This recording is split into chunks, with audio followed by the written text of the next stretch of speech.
It is hidden, which is why we can't tell. It's so well hidden. Two aggressors and a sergeant. Keep it secret. Keep it safe. Nice reference. Usually Adam does that, so I had to do it for him. That's for you, Adam. Okay, fair enough. You have to get now while these guys, yeah, go ahead.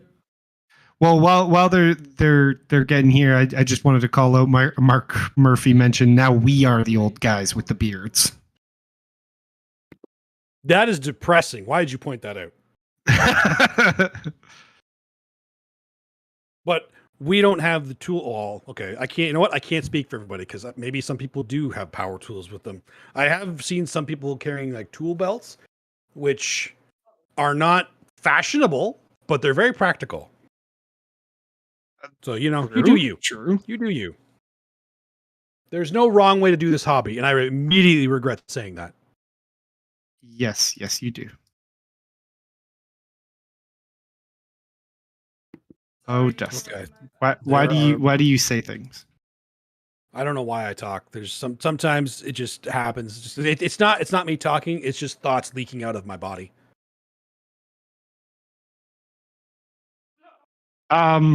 We don't want the things that leak out of your body. It's thoughts. They're not harmful. Wow, that's not true. They are very they can be very harmful. True story. I was at the DMV today. They won't let me get my driver's license renewed until I can pass the eye test. So I gotta go get my glasses again. That is a hard day. That is a hard day. I once had my license. When I renewed my license, I got the picture taken, and then when my birthday came up, it still hadn't come. So I called them. They couldn't tell me. So, oh yeah, no, it should be coming. Should be coming. Okay, cool. Still didn't come. 2 weeks later, like, okay, I'm going into the DMV there. So I go in there, and they're like, oh, your picture got rejected, so we didn't send it to you. Oh, it's a good thing you told me, which you didn't, or I would have been sitting here for 3 months thinking I was getting my freaking driver's license. Moral of the story is always double check to make sure your picture's okay, apparently. You were just too pretty, man. I was just too pretty. That's right. Production understands. That was definitely not the case, but I'll take the compliment. Power C6 says, do we know what house the knights are? Good question. Do we know what the house the knights are? Maybe see if I can find the list if it's on there. I was looking for the list. I couldn't find it to answer that question. Dustin will look and see if he can find it, or we will get an answer from our wonderful table bosses who have all of this information. They're all knowing and all seeing. Yes. So combat is over at this point.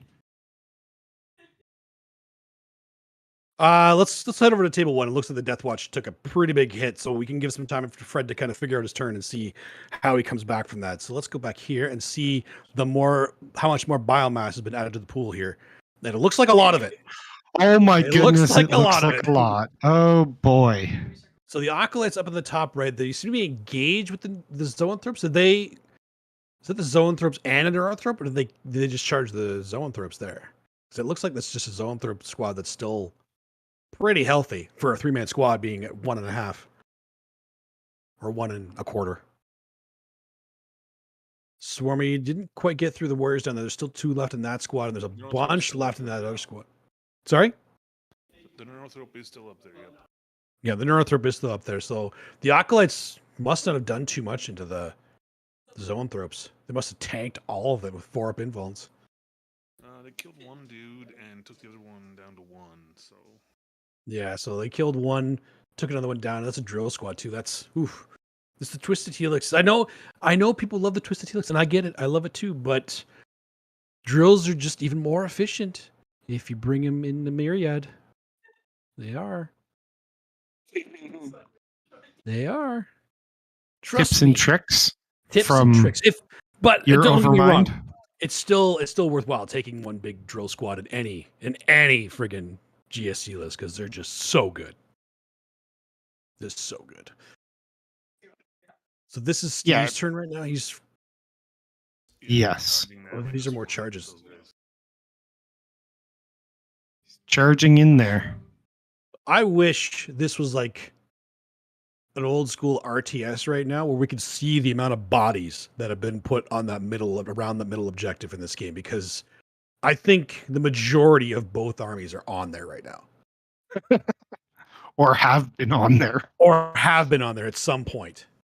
Yeah. Bug's got a bug. Bugs got a bug. Oh my goodness. Yeah, that center objective is just like, it's almost like a black hole. Units just keep moving in and then disappearing, and new units take their place. It is the Bermuda Triangle of 40K right now. Everything that goes in there doesn't come out. We don't know where it went, but it just doesn't come back. It's gone. How are the Pyrovores? There's a Pyrovore still alive. It's been in the middle of the table most of this game. That thing is a hero. How is it still alive? It's at one wound by the looks of it, but it's still there. It literally moved there. I saw it move there, turn one, and it's still there.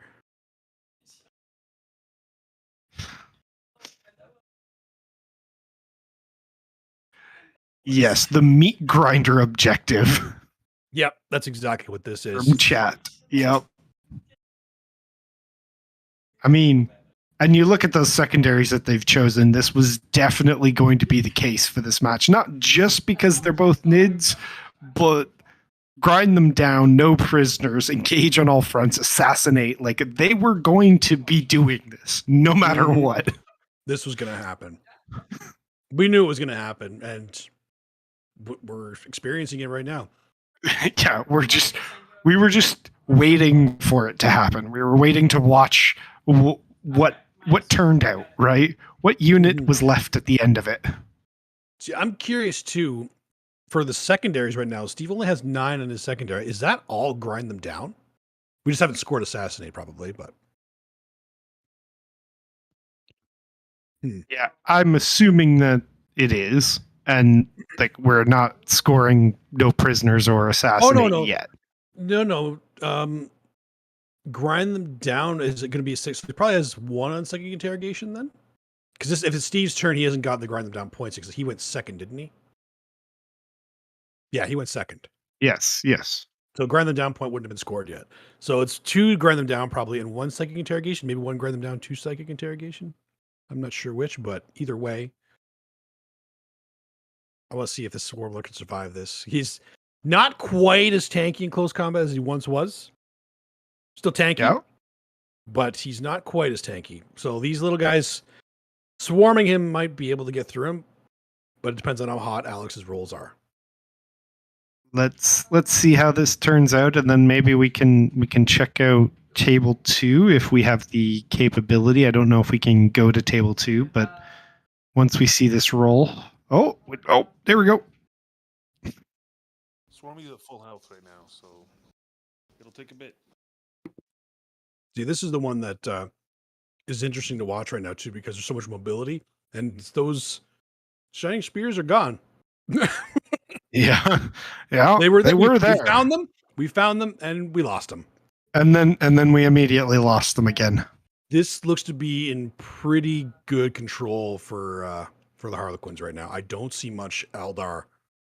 Even in the back, their home objective is swarmed with Skyweavers and a Void, Skyweavers and not a Void Weaver, Starweaver. All kinds of weavers are weaving up there. They've weaved into their back lines. Just weaving around.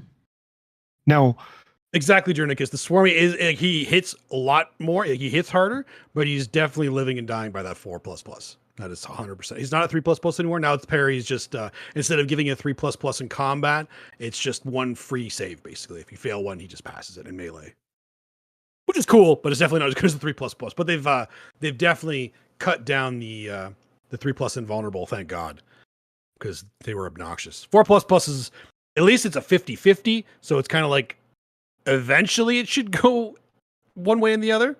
The 3++ is well, if you've seen some of my games when I had the zoanthropes in there, they would tank a full 8-man berserker squad and not lose a wound because of that. So it wasn't okay. So Billy actually had okay. the That means the Harlequins actually killed them. All the bikes this turn. They're still in the middle because it's still the Quinn's turn. It means Billy's losing a lot of his resources. I don't know if he has enough to come back from this at this point. There's so much stuff back there. Yeah, there's a lot of Harlequins on the map right now. I can't even. I'm trying to find because that in the bottom left looks to be the troop squad that was walking and probably the Shadow Seer. So I don't even see where are the Eldar. Trouble is that he has the orange and yellow colors. So he does have a unit on the center objective there. You just can't see it because it blends in with the objective marker. Oh, it is a shining spear there. Wow. So It's like perfectly in the flame. That looks cool. Now that I see that, it looks cool. Oh no, it's gone now. Because he actually took 2 out, and I was like, wait, there were units there? We saw it. We saw he was hiding, and then we pointed it out. That was our fault. Those shining spears were amazing at hiding. Because they hid in the ruins, then they hid out in the open. I don't know if you guys like watching this on the stream could see that, but I couldn't see them there. Like they were perfectly in that flame. That was cool. I didn't know they were there. It was that was really cool. I did not know that was there. Also, we did get an update for Power C6 on the House of the Knights. The Brigands are the Dreadblade, and everybody else is Prideful Wrath. Oh. Okay. Well, there you go. Dustin got that elf killed. I 100% did. That was completely my fault. I saw it at the last second, so the Harlequins killed it. That was my fault. Yeah. I will take the rap for that. You have helped the forces of the Hive Mind lose by not blessing the dice. You have helped kill elves today. Like you're just not. You don't have a good track record. People say commentators can't influence games. I'm doing it without even doing it. Yeah, you're just cursing constantly. Cursing. It's when I see something because of the Hive Mind. It's everybody at Charity Hammer is part of the Hive Mind at this point because there's so many Hive Mind players there. So when I realized it, that's exactly when Violence realized it. It was like, okay, he's dead. Thank you for pointing that out. Yeah. I'm like, well, sorry about that. It's my bad. My bad. You should have survived. Let's go over to table 3 for a second. I'm gonna see what the Death Watch managed to do on their team. Because I don't think that game will last much longer unless there's things that I don't know about there. Yeah, he's committing. He's committing now. Here he comes. Yeah. This is the do or die turn for Fred.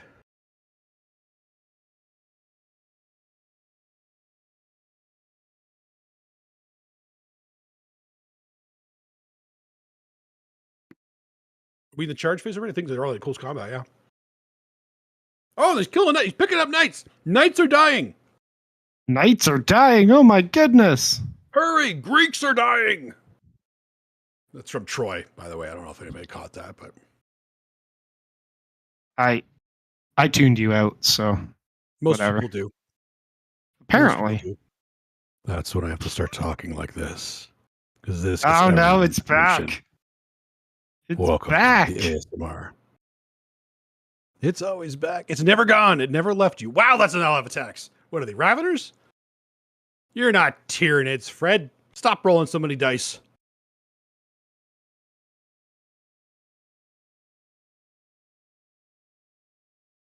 At least pick it up. Wait, he's still rolling. Oh my god, Death Watch roll so many rerolls too. Oh my goodness. Okay. This just didn't quite kill it. Oh, it was just get it. He's so mad, you gotta throw it. Okay, fine. He takes this many wounds.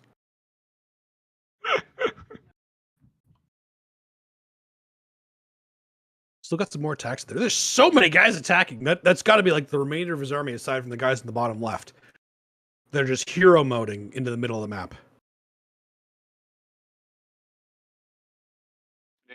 You need to deal with it, right? He's killing him too, Fred. Absolutely. Wow, he's pulling this out right now. Even with the banners being a mistake, he's like, no, this game is fine. This is okay. I got this. I'm just gonna keep rolling dice until you die. I think that's a good strategy. I feel like if you just keep rolling, eventually they're gonna fail a save. Oh, Okay. It looked like he was gonna take the night off and for slap his head. No, it's not dead yet. Let me finish. Not dead yet. Stop taking it away. I want to roll my dice. Give me my glory.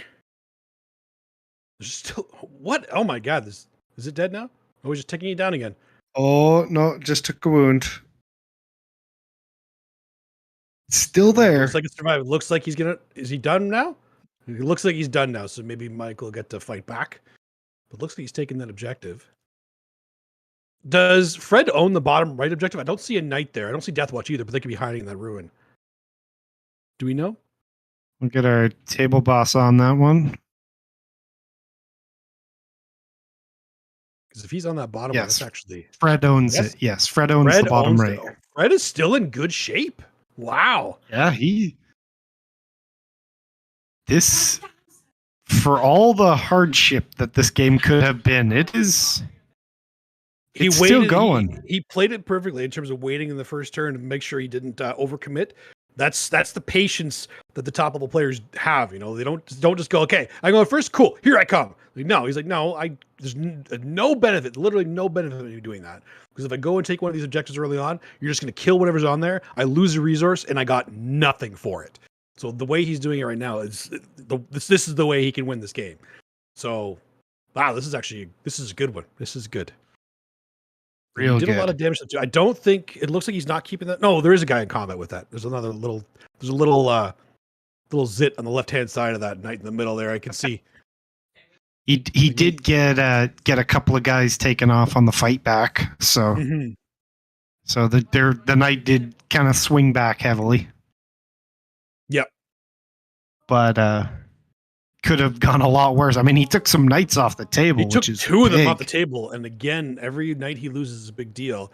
And Fred is losing resources, but so is Michael. So yeah. Now we're on bottom of 4, so Fred's going to try and take back this middle objective. He's got to start committing some more of his resources there because now that Fred's kind of showed himself, Michael knows exactly what. No, I mean Michael's Fred because now that Fred has showed himself because all of his. Not all of them, but most of his resources now are in the middle of the table, what's left of his army. So Michael now needs to kind of try to put him away in terms of, I need to kill these things, so you can't contest this middle anymore. And once this middle is under my control, he has bottom turn, so he can almost guarantee himself a nice 12 in the bottom turn, which should guarantee this for him, because Fred's primary is what's suffering right now, and there's only one more turn of primary for him. So, and his secondary game is on point. Like his secondaries are actually crushing it. Actually, Michael doesn't even need the 12 primary because he only needs 8. He only needs to hold 2 objectives. So it's not even that important. He's at 37 primary right now. It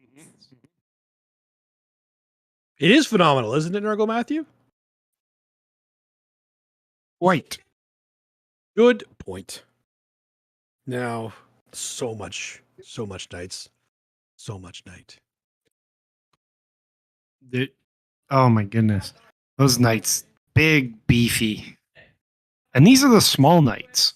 These are the small knights. So there's no big knight in this list, which I believe means he didn't get the CP refunded for the detachment, but it's a stat checklist. You don't need to worry about like CP as much when your entire army is just ridiculously good stats. So we're just good base, so it doesn't matter. We're just here to stay. And we just are good.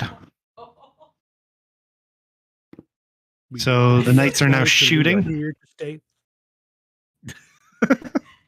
Nice. We want to win this game, so get out of our way. Please.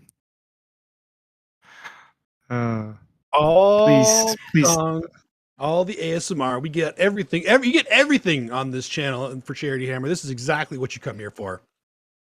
This is an all-encompassing stream here that we are able to provide in conjunction with Charity Hammer 2022 in support of Child's Play, charity that helps support children who are in the hospital or in shelters in need of sometimes something to do while they wait on treatments, and sometimes games and video games, different things can help them recover from treatments and different things. And That charity is just wonderful at working through that. So all our donations are going towards that. Please donate. We're thankful for any donations that you can give. And every $30, you get entered into a raffle for thousands of dollars worth of prizes that we'll be drawing all weekend in between the games. And one of the prizes being a custom painted army by Sean Naden for whoever wins that prize. 2,000 point army he will paint for you. Great prize right there. And yeah, we're just appreciative of anything that can be donated. We're looking forward to all sorts of things coming up in the future. This is exactly what we want to see. We want all these people, everybody in the chat, take out your wallets, take out your credit card, donate any little bit. It helps. Share this everywhere. We want this to be seen all across every nation. Charity Hammer for Child's Play and for your enjoyment. There's no losers here. Everybody here is a winner. And as corny as that sounds, I'm standing by it, and I'm going to influence everybody to support us in some way. Just being here is already supporting us, supporting this awesome hobby, all these awesome players that are putting on this event for us. So thank you all for being here. Thank you for tuning in. And remember, this is all weekend long. This is just the beginning. There's still 2 more full days of this. And I mean full days. This is 24 hours. 24 hours a day, 4 days a week, because it's just a 4-day event. I wanted to say 7 days a week, but it wouldn't make sense because that's not what it is. Look, see how many of these Death Watch that Michael can actually kill, because if he can kill enough of them in the middle, he pretty much locks down this game for himself.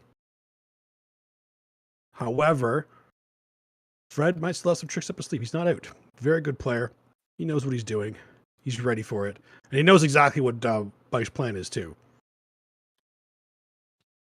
Yeah, he knows what he's going for. He knows what needs to happen.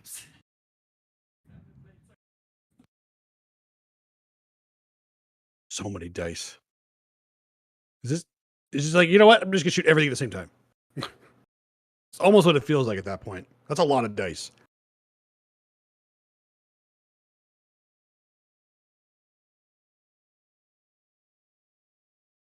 Okay, so his plan is to clear everything but the bottom left. That's his plan.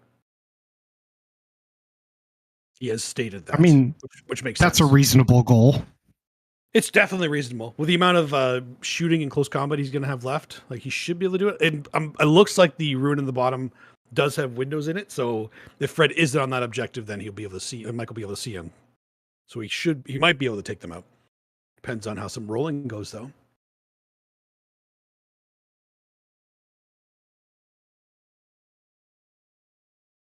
Now, do we want to stick it out here and see how this resolves, or should we check in with our other?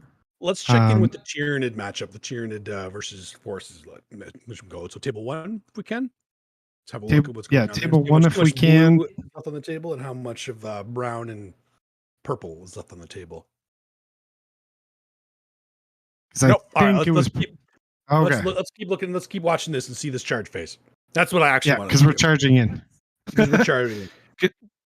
Because I think it was pretty. The Harlequins had a pretty good stranglehold on the other match.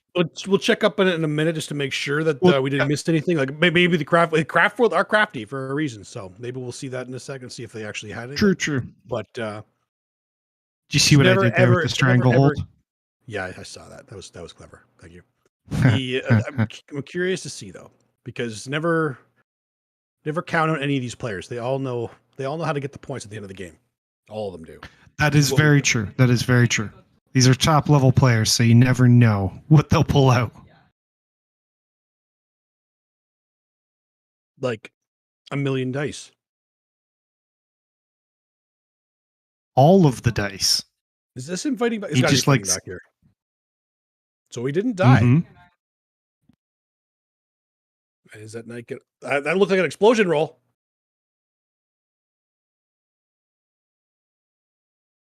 I think that was an explosion roll. Yeah, it's exploding. It's exploding on everything.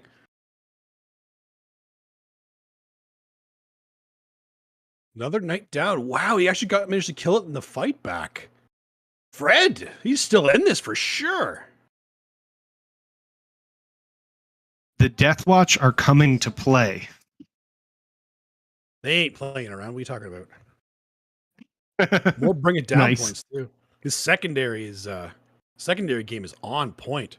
Literally, it's on point. Like he's getting point. he's getting points. He's getting point. He is get point. His secondary is get point. It's not as good as Scari's jokes, I have to say. I'm not trying to be as good as Scari's jokes because they're terrible. They're dad jokes. You hear that, Scary? You hear us, Scary? I shake my fist at you, sir.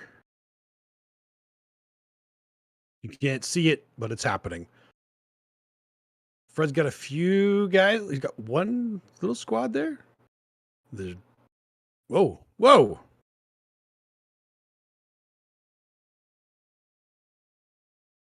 So this is top of 5, I believe. So this would be the last turn for this game.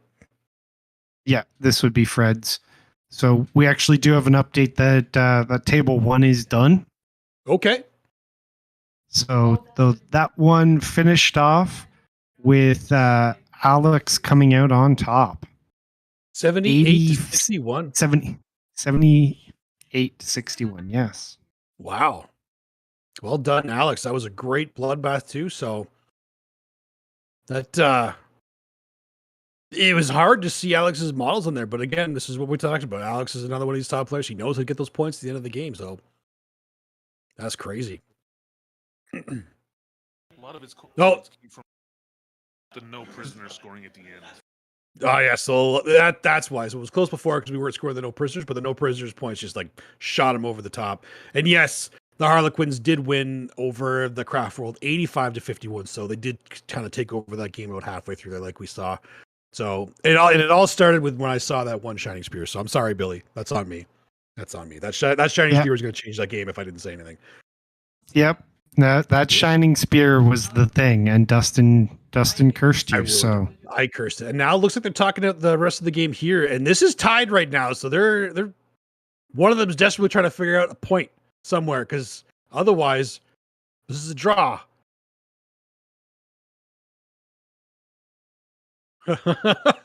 They're both looking through the scores, counting it all up again and again. Like, did we tie?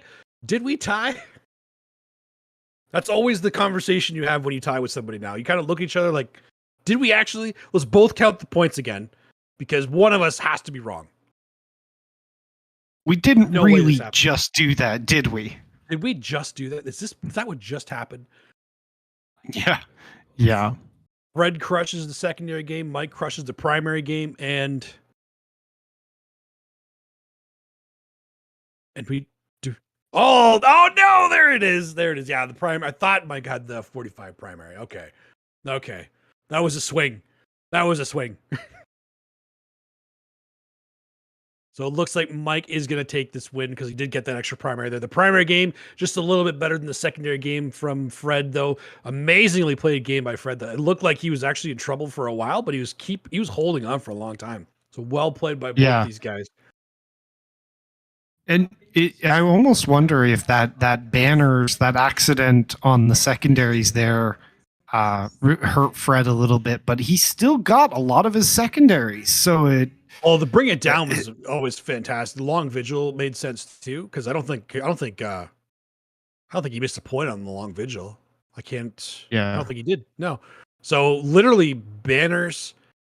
It wouldn't have won the game for him if he had a better one, but obviously it would have been a bit closer too. And that was just because he made a mistake and played with it and still pulled it out well. It was the primary. It's so hard to win primary on these kind of maps against that many little Chaos Knights. So it was well played for sure. Yeah, 74-58 is the final for the Knights, and then Deathwatch 58. So what you're seeing on screen is accurate, and that is the end of this round. That is the end of this round. So do we know who's playing in the next round, Table Boss? Is that information we have access to? Or is Colin going to tell us about it in a minute? I think yeah. I am not in the know. Okay, well, that makes 3 of us. Perfect. Yeah. That is no problem. Okay, so we're gonna keep talking All about right. random things for a little bit. This is exactly what we do here. So let's talk about Charity Hammer one more time. Go ahead, Josh. Tell us why we're here for this weekend again. I will give you the rundown on why we are here. We are here in support of Charity Hammer 2022. This is a Warhammer 40K tournament in support of Child's Play, a charity that helps children who are in the hospital or in different situations in which they may need some support or some help going through medical treatments or recovering from medical treatments. And they use video games and various different games to help children sometimes just pass the time as they go through their treatments. And sometimes it's used to recover, both either mentally, sometimes physically, depending on what they go through. And they just do a wonderful job at helping to find different uses for these things that we love to do, these games, and how they can work into our lives in a variety of different ways. So it's a great charity. All the money that you get, all the money that you give goes straight to the charity, and we are we're just thankful for any donations you could potentially give for it. Thank you very much for the con on the subscription there and the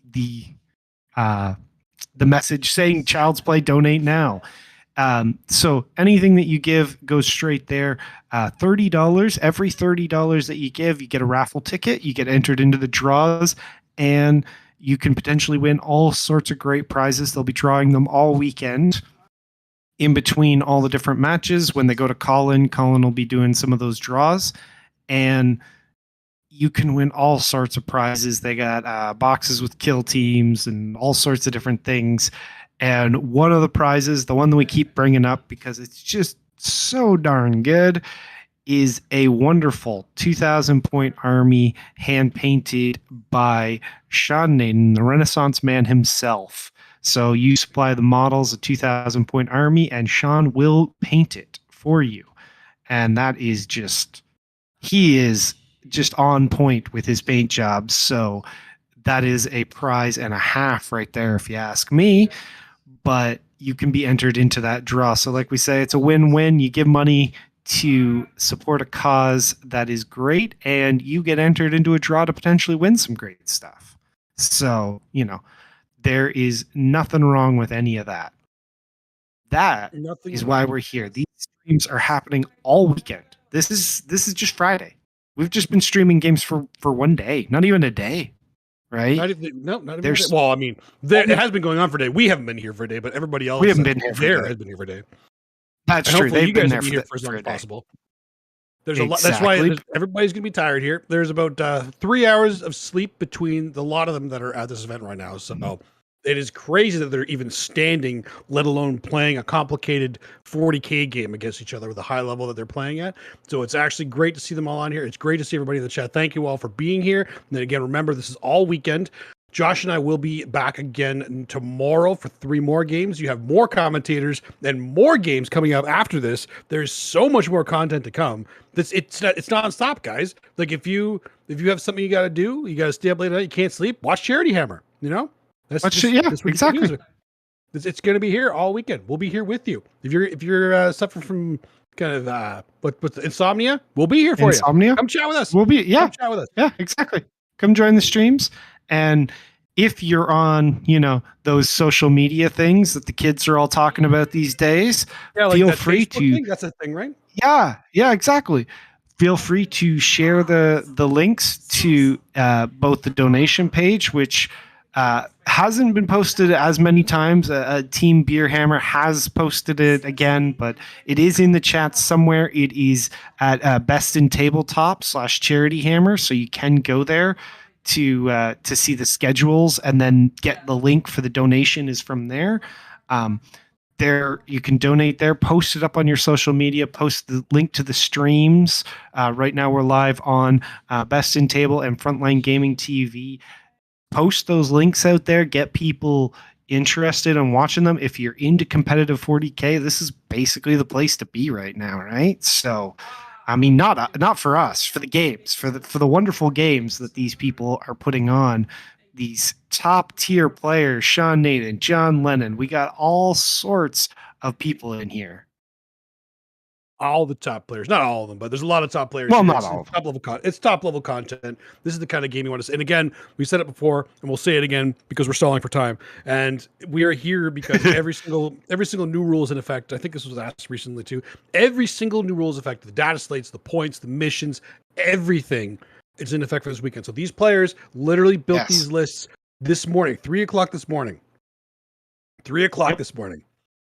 So they are the very first takes from these top level players, and they're faction experts in a lot of cases that they want to see exactly what they can do with this new meta. And it's kind of testing it too. So there's a lot of them that tried a couple of things like in their head, and then in the middle of the night they woke up, it's like, nope, doesn't work. Changed it. That's why it took a little bit to get some of the lists into that document, because they changed in the middle of the night. And I mean that literally, they changed in the middle of the night because some of them woke up because they had a nightmare about having zoanthropes in a list that they didn't have the synaptic comparative. So it's like, well, why am I taking zoanthropes? Taking it out. What am I thinking? Change it out. Put something else in there. I got points now.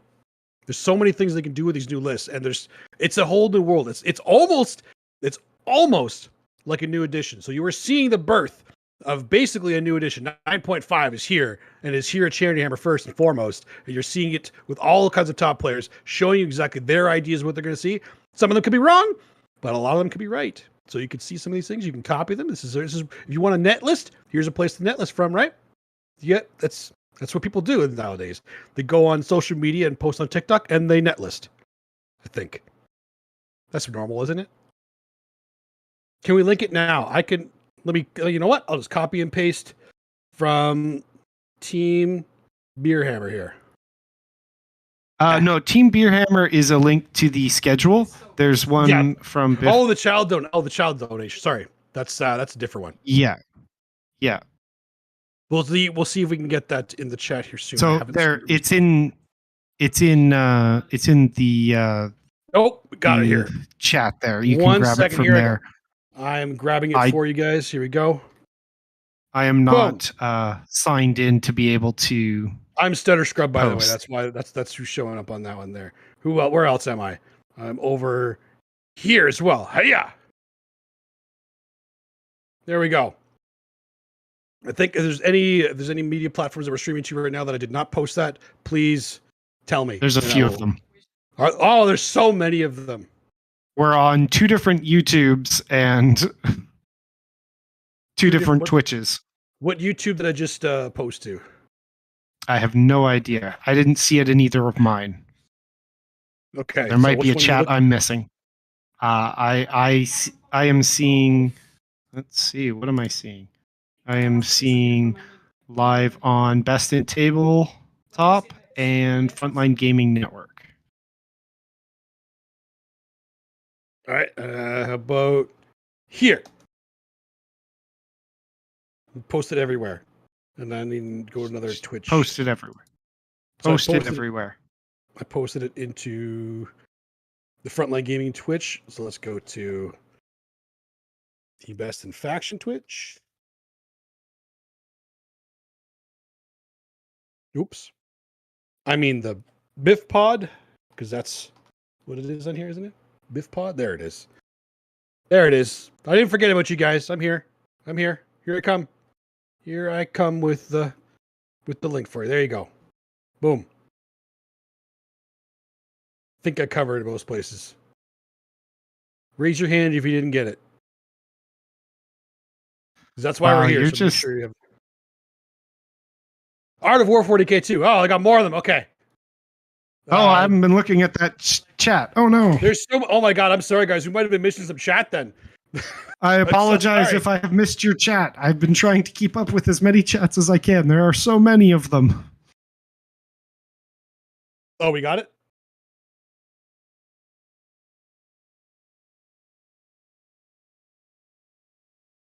Oop. Okay. I think... Oh, no, it's YouTube. That's where it is. Okay, that's why I couldn't find it. Bear with me. I'll get it there too. I'll make sure all these places have it. Everywhere needs it. There it is. Hey, yeah. There we go.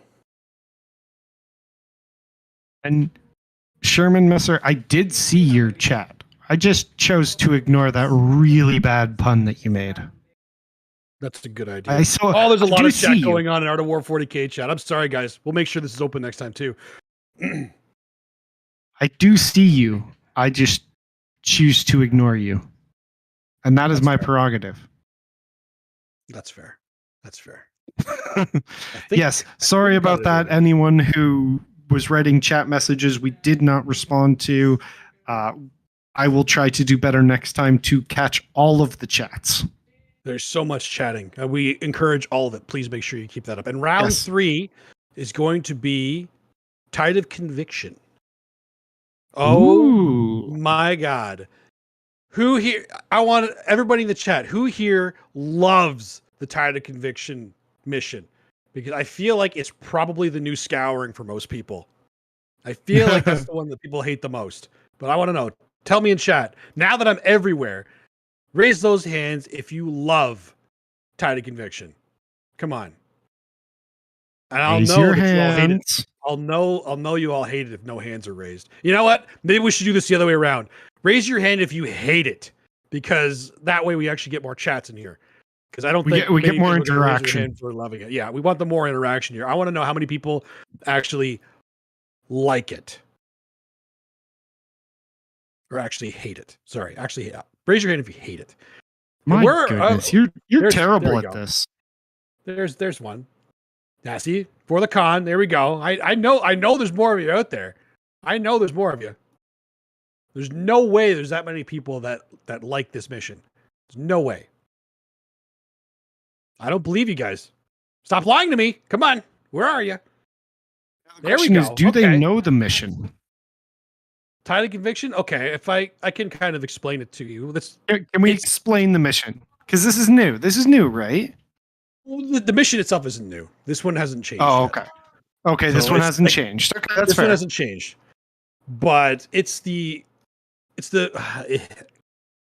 only way I can describe it is the weird Dawn of War. The weird subjective Dawn of War. Because it's the Hold 2, and it's the one where you have the one objective that's barely in your deployment zone, the very middle of your deployment zone.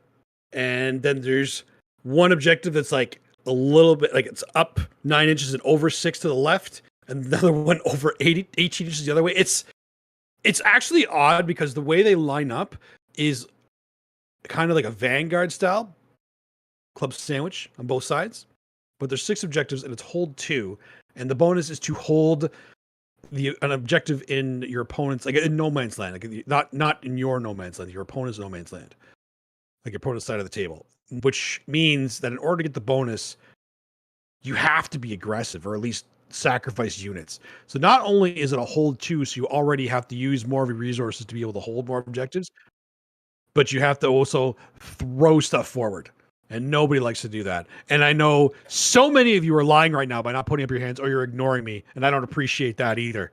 Come on, guys. I know you're out there. I know. Then you know this. We all ignore you.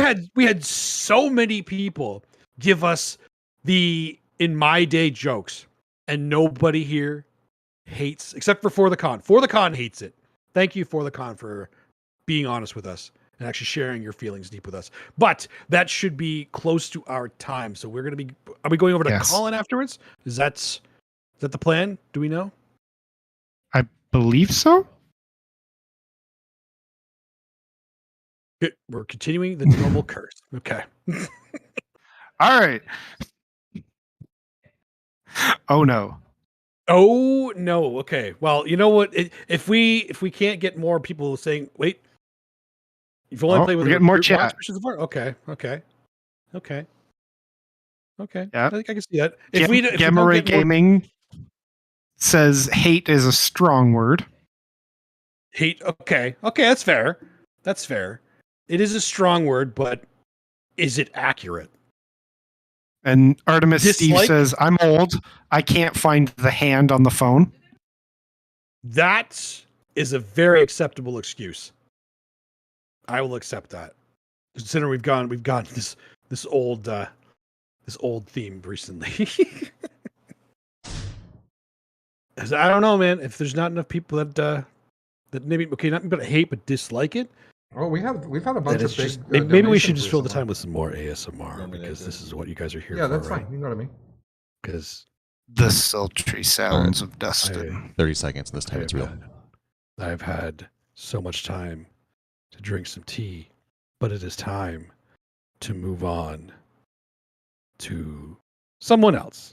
We are going to be signing off for you guys. So thank you so much for everybody in the chat for chatting with us and engaging with us. We will be back again. Josh and I specifically, we'll be back in for 3 rounds tomorrow. You have some more excellent commentators and games coming up now for you. So we are going to leave it to them. And thank you again for joining us here and joining us for the rest of the weekend for Charity Hammer. Thank you for being here. Thank you for donating. Thank you for supporting us. We'll see you again soon. See you. Hello, everyone. We're back. Or at least I'm back. Everybody else is over there. Some people are off to buy fried chicken. I had a little incident. I bought a bunch of pulled pork to make everybody pulled pork sliders for dinner. And I put the pulled pork in the freezer. I was supposed to put it in the fridge.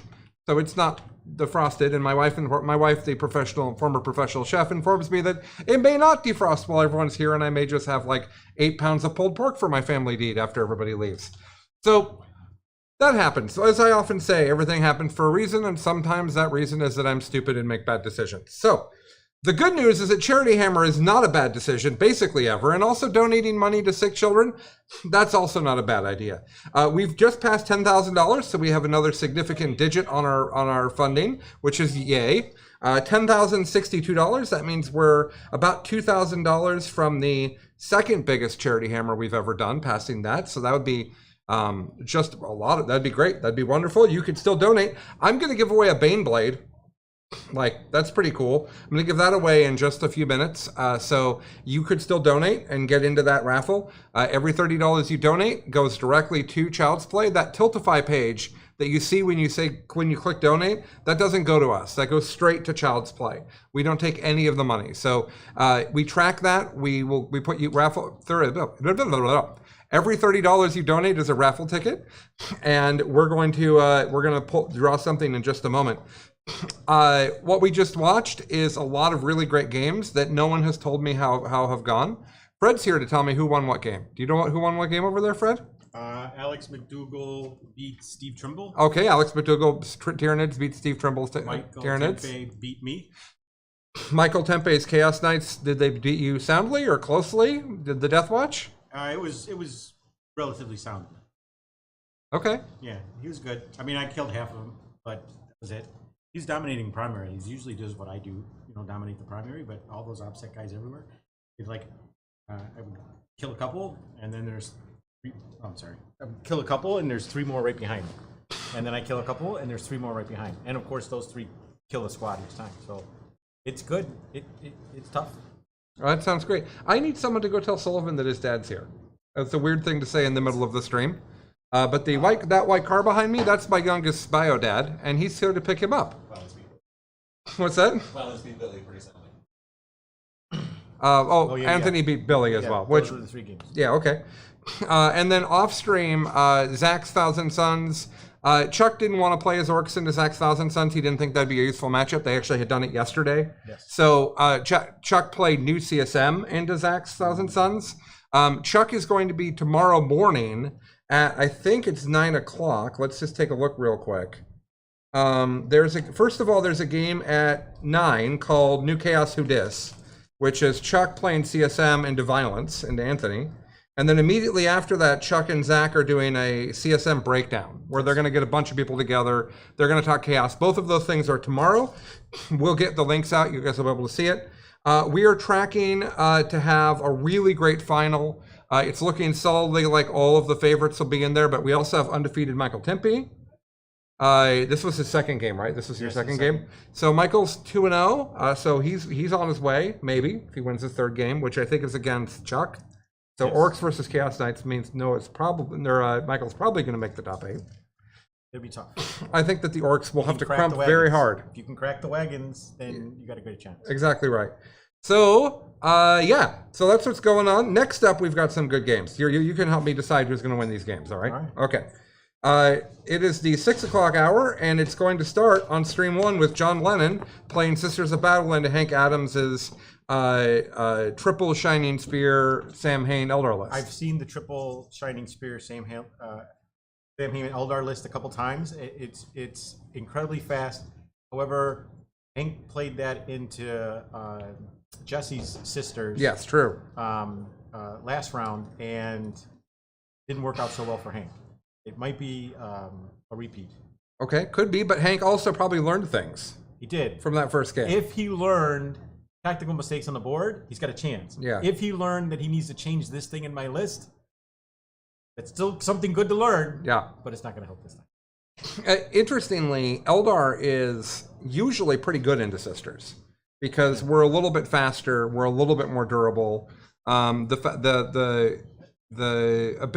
if Eldar goes first with Phantasm, we can be on the sisters so quickly. So maybe, but I do always pick the boy king when I'm deciding who's going to win a game. Yeah, like there's also a thing that is just that John doesn't lose very many games. Is the other part of that. That's true. Yeah, so on stream 2, I'm sorry, that was actually stream 2 that I just told you guys about. Stream 1 is Sean Dayton, and he's going to play against Noah Badome. The schedule's actually wrong. I'm going to fix it right now. He's playing Noah Badome on stream. Is Noah playing Tau? Noah's playing Imperial Knights. Yesterday, including the Mortal like Wound the Spam Knight. No, he did not like the Tau. No, he didn't, and he was looking at trades into something, but I left before he decided, and so he decided on Knights. Yeah. So it's going to be the Knights into the Orcs. Yeah, he came to me and he said, Colin, is it okay if I don't want to play Tau? And I said, no, it's always okay to not want to play Tau. That's what I said. Alex says thumbs up. McDougal's over here, straight off of his first of many Ned's mirrors for the weekend. Hey, these are interesting now. Are they? I'm not playing Tyranids. Oh, because you're playing forces. He says they're interesting now because he's playing forces. You know how I won that game against Trimble? He had Stepping Warriors all in Leviathan. I won with Acolytes. Oh, nice. Steal this and I steal that. Alex says he won with Acolytes. That's great. So the Sean Naden versus Noah game, I think that if these were two completely normal players, two guys, I would say that the Knights win. You would have to think so. Yes, but it is Sean Naden. He's got some sort of mystical spell. Is it on table 1? It is. It's the tall table. And true. He absolutely adores that table. He might take it home with you. No, please Shelf no. last year, table this year. You never know. Yeah, right. But I have to think that if the Knights go first, can he pop the wagons? He pops the wagons. Now those Mega Knobs are walking across the board in front of Knights. Because you can't really hide them all. Yeah. If you can't pop the wagons, or if Sean goes first and the wagons are in the middle, he plays those Orcs very similar to Drukhari. I played him a couple times. I played him at ACO and I played him at LVO last year with his Drukhari, and he's playing the Orcs the same way. Okay. Right? You got to pop those wagons. Yeah. I could use that as a bumper sticker. You got to pop those wagons. All right, so we both think Sean's going to win that game, but I wouldn't be surprised if Noah wins. Noah gets first turn, and sometimes if you're up against what you think is a better skill player, sometimes you just got to put it all on the line. Yeah. And you got to say, I go first. I'm gonna give you a really good punch, and if I don't go first because everything's all exposed, well, I thought I was gonna lose anyway. That's right. Yeah. All right, so that's what's going on there, and then we both think that John will beat Hank, and then the final game is Tyler Bortel playing Tyranids into Mitchell Hunter's Custodes. Now, a week ago, is he playing forces or Tyranids? Forces. Okay. Thank you. A week ago, I would have said that the Custodes are screwed. But I do think that the power has gone down significantly for the Nids since then. That said, Forces is great against Custodes. Because they can't screen you well enough to stop your Acolytes from picking up all of the points. So this morning at 6, I stream hosted a game between Mitchell Hunter's Custodes and Josh Schutz's Forces. Okay. List. He was playing pure GSC. Yeah. And Mitchell was he was very disheveled about all the random stuff popping up everywhere. Yeah. And he said he had learned playing against Alex at LVO when Alex beat him with a Forces list or a GSC list, how to deal with it. Not to go forward into their trap. No, don't do that. He actually had an opportunity to send the bikes forward. He plays 9 bikes. Yep. Send the bikes forward into Broodlord and somebody else in his deployment zone, And at that, he moved him forward, and then he said, "No, this is what I did against Alex LVO. I'm going backwards." So he went backwards into his deployment zone to clear out the GSC in the backfield, and it worked out for him. And he might have learned something. So Tyler's got to be careful. All right. Because he's a little bit more confident after that game at 6 in the morning. I think that's completely fair. Just to finish the picture for everybody, at 9 o'clock, we're going to have Chuck playing Michael Timpey. And that'll be Chuck trying to stop Michael from getting into that top 8, because Michael's going to go into that undefeated. So that's really neat. And then Steve Trimble's going to play you. You 2-0? No, you're 1-1. And so is Steve. Your bracket actually might have a 2-1 go in. So you're still probably knocking on the door. And then Violence and Anthony's playing Matt Evans as well. So that'll be Harlequins into Forces, I presume, is what Matt Evans is doing? Okay.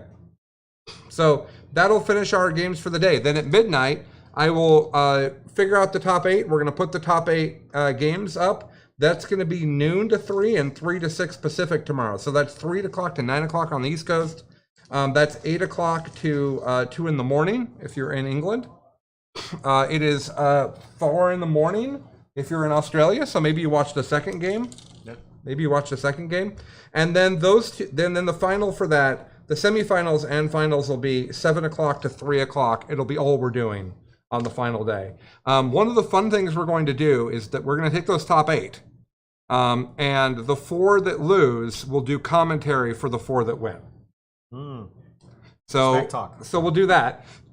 And then of the final 4, we'll grab the 2 people that are going to do, I guess that first part doesn't work. I'll pick 2 people from the first 4 that lose to do commentary. This actually works. Then for the final 4, the 2 people that lose the semifinal games will do commentary for the final game. So you'll have, like, let's say that McDougal loses to Lennon. McDougal will then commentate Lennon's final game.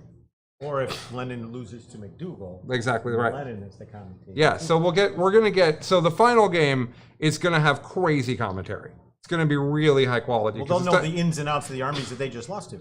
Exactly my point. Yes. And they will have just played all these games on new missions and everything, and they'll have all these insights to share. I think it's going to be the best content of the whole weekend. And that'll be Sunday. Those semifinals are at 7 a.m. on Sunday. That's 10 a.m. Eastern. That's 5 o'clock in the afternoon, and it's the middle of the night in Australia. I'm sorry, it's hard.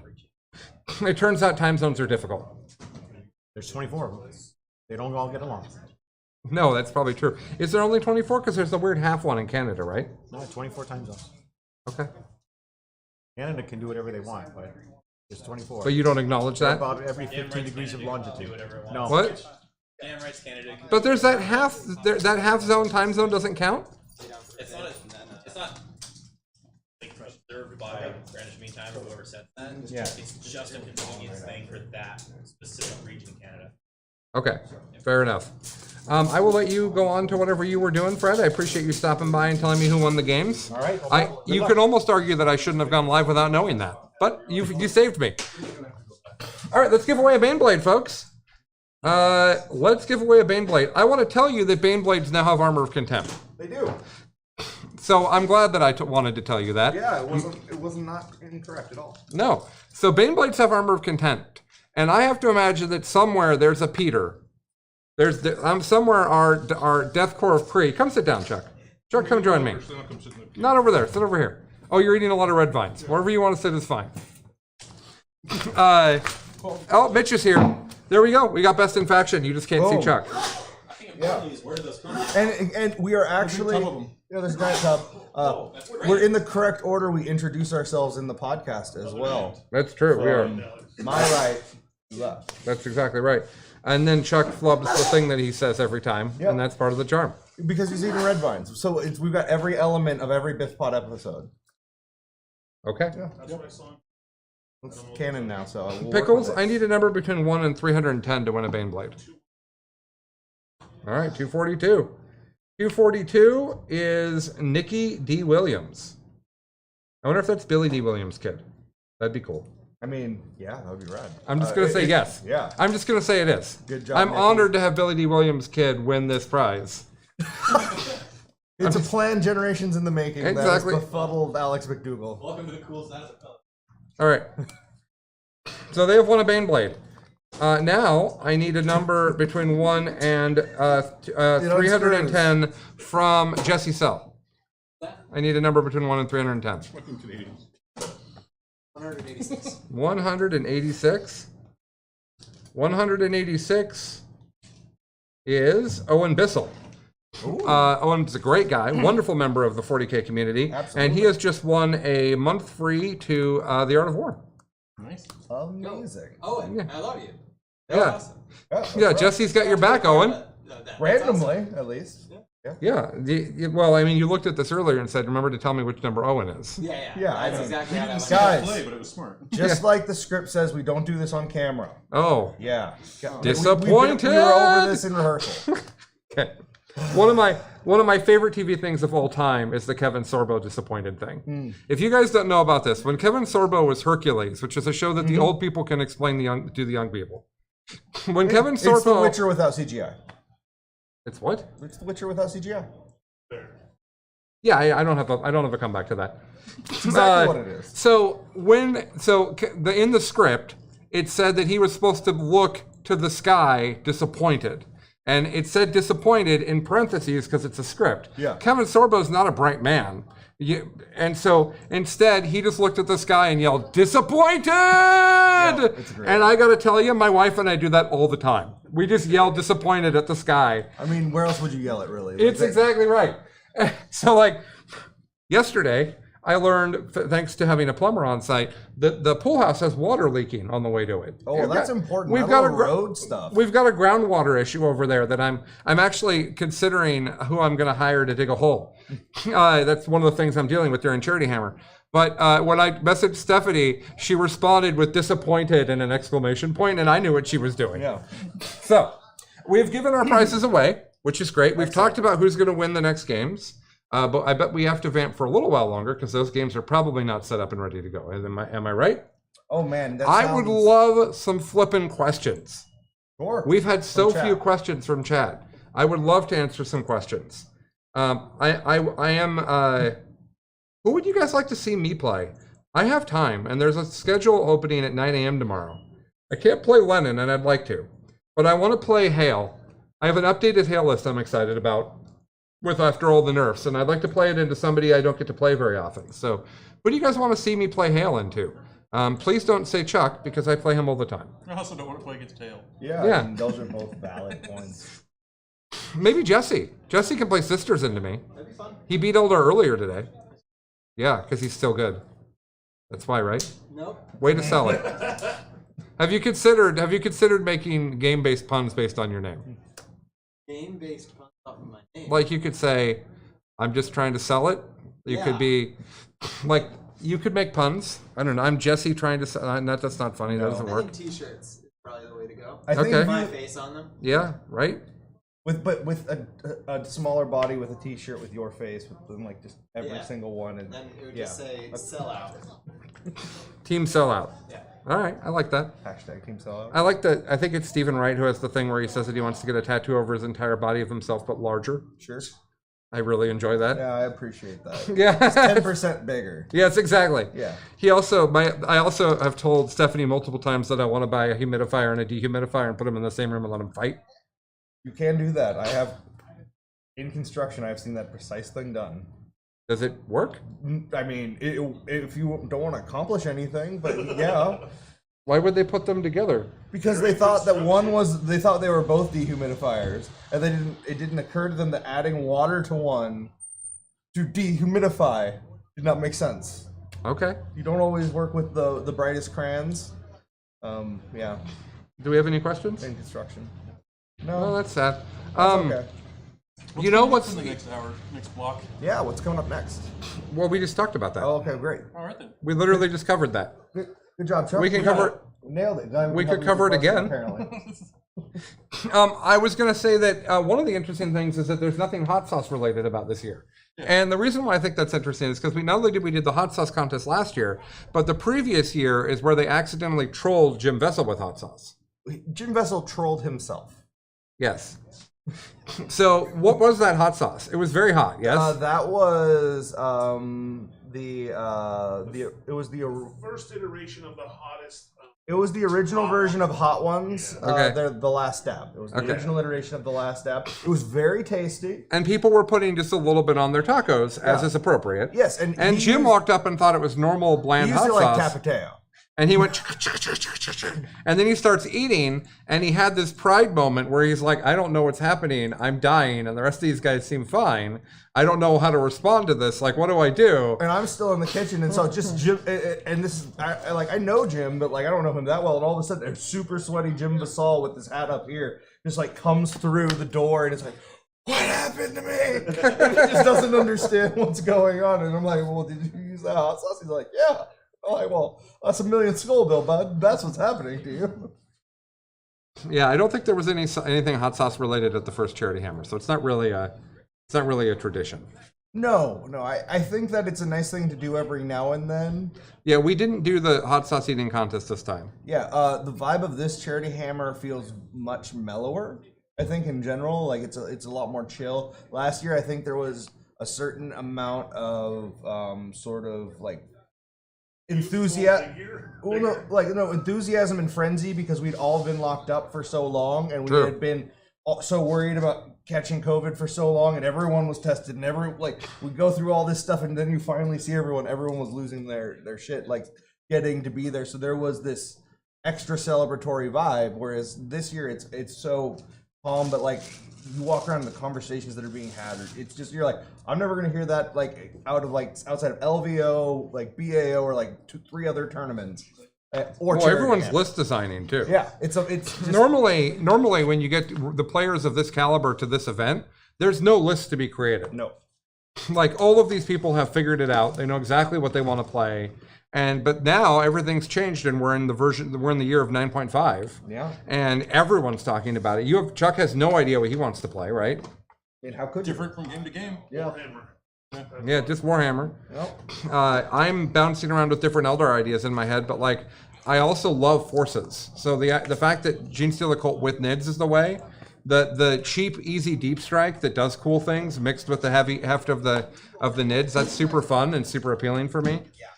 I also didn't really want to spam Raveners and Tyranid Warriors. I just wasn't very excited about that. So now that there's other options, I might spend some time there. Jesse, what are you excited about? You gonna play Sisters Primeage, or are you gonna try to do some other stuff? I'm gonna keep going with Sisters. I already see about 3 things I want to change with my. Okay. I'm excited for anything coming this weekend and after. Jesse says he's going to stay with Sisters. He's already seen a number of things he wants to change with his list. I'm not going to ask Matt Evans if he's going to stay with Tyranids because that's what he does. I don't have any other options really. I've got Admech as my only other army, and I don't. That's only if Nids are literally the worst army in the game. So. Okay. No, you take that, flip it. Yep. No, I mean Guard exists, but I'm actually excited to run Scions. Okay. I think Scions have some interesting tech. Being able to show up within 5 inches and be like, yeah, here's 40 shots with AP that matters. That is definitely what you consider interesting tech. Yeah, I'm sure of that. Yeah, that like John Lennon said, if you're shooting close enough to them, it's effectively close combat. So. Yeah. John said he's fine with a list not having close combat if you can shoot somebody from more than like 1 to 2 inches away. Yep. He said that's Same fine. thing. He said that's close combat where they just don't punch you back. That's fine. Yeah, better. And I was like, all right. I like the piling. I like all the movement from close combat. That's the fun part for me. But whatever, that's fine. I'm really impossible to please. If I play a gun line, I miss having close combat. If I play all close combat, I miss having guns. So there's no balance where I'm ever going to be happy. I'm just always going to complain. It's basically how it works. So you're a 40k player. Yeah, that's basically right. I've got a game for you. It sounds like I'm a chaos player based on that level, that amount of complaining. No, you sound like an Yanari player to me. Ooh, Yanari I want to player. punch you, but I don't want to get punched back. I want to shoot you, but I don't want to be out in the open. How's that not fair? There's a tier. Oh, a tyranny question. Man, we are really ready for that at this room. How are the tier chapter tactics? You don't have them. Yeah. Oh, the chapter tactics? You get the chapter tactic. I don't understand the question. Do you, mean, Matt? I assume they're talking about when mixing forces. Like Yeah. So if you mix Genestealer Cult in, unfortunately I'm not 100% on this, but I think you lose the ability to adapt at all. So you're basically stuck with your 2 traits. So if you're Kraken, you're stuck with +1 AP and 3 + D3 advance. I'll have to double check that, but I believe that's the case. Yeah, you're asking the wrong people. None of us are playing Forces here. Yeah, the Forces guys are actually over in the garage. Yeah, they're far away. They're real far away. I can't throw that far right now. Yeah. Can we check on the pool house and see if we can see them? We can't talk over that though. No. Oh, did we lose that technology? Yes. Fair enough. That we didn't need it. That's all right. I appreciate that decision. So we don't know how it's being ruled is the way that it's supposed to work. My guess is that Matt's correct. He usually is when it comes to Tyranids. I tend to trust his inside. So the main thing that you lose is the main thing He's you lose. 100%, guys. The main thing you lose is what's it called? The bonus you get from all your different characters that you lose when your warlord dies. There you go. The that's what you don't get. You don't get synaptic. You definitely do not get synaptic imperatives. And That's definitely true. You lose out on the marker tokens. Oh, you don't get blips? Yeah. Well, no, you get the blips. You don't get the crossfire token. Oh yeah, that's for sure. You also don't get crossfire. But they're asking something about custom high fleet traits, and I don't know about that. Yeah, I'll be commentating after. Okay. There's there Alex. a forces guy? Hey, Alex, get over here. Come here. over right here. Here we go. Sit down. Warmed it up for you. The question is, how are we ruling? Read the question again. How are Tyranid chapter tactics pulled in soup? Being used. 2 different spots in the book that show whether you should be actually getting your traits. Like, are you actually Kraken? There's one bad wording that's like, oh, your army. And another spot in the book it says detachment. Okay. And there's literally no other reference anywhere that says like, yeah, if you soup, you don't get to, like, if you don't get to be behemoth at all. Yeah, it's like, it'd be like if you took Ultramarines and Guard and you lose regiment and lose doctrines. I can't imagine ruling that way as a TO without it being really clear. Yeah. Okay. So there you go. Alex has explained it. The funny thing about Charity Hammer is that the level of players that are here, there are no TO decisions like that, really.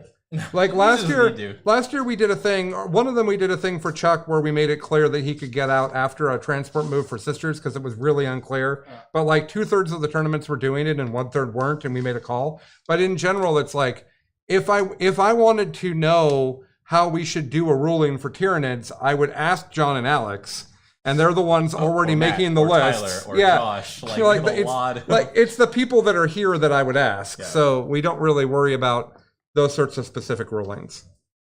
Are we far enough along that the commentators would like us? The rest of us get to eat fried chicken. Nice. Hey, if you want to start with Mitch is actually coming. Mitch is actually commentating? Yeah. Okay, great. I got some set. Okay. Anything else you want to do? No, that's great. So we're going to hand off. It sounds like it's going to be just a minute before the commentary comes online, but we're going to hand off to the games, and you'll have Mitch doing commentary with somebody else. Nathan? With Nathan Henning from Fight Club, who unfortunately is local, but unable to be here. I'm not going to share anything about that. It's up to him. But he's not able to be here, so he's going to commentate from his hotel room. And that's wonderful that he still gets to participate. He is very bright and really has a great understanding of the game. I'm excited to hear his commentary. So, great to welcome him to the commentary team. And we'll be back to give away more things. Mm-hmm. Yep. Bye.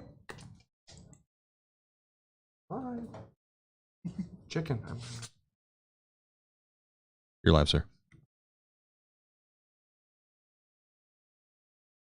Hello, everybody. So today, at least at first, you're just going to get me, StatsDad, for your commentary purposes for these games. So I'm just getting myself fully up to date on what we've got happening. First, we're going to have Sean Naden and his Orcs list as part of pool play going into Noah Badome and his Imperial Knights list. Looks like they are just picking their secondaries and going through deployment options right now. So we're really just in pregame stuff. I guess I can very quickly remind everybody, if you are enjoying the stream, if you want to donate, please go to www.charityhammer.com, click the donate link, and then for every $30 that you donate, you will get a raffle ticket that will enter you into all the prize giveaways that you heard before. You just heard that a Bane Blade was given away along with some other cool Games Workshop product.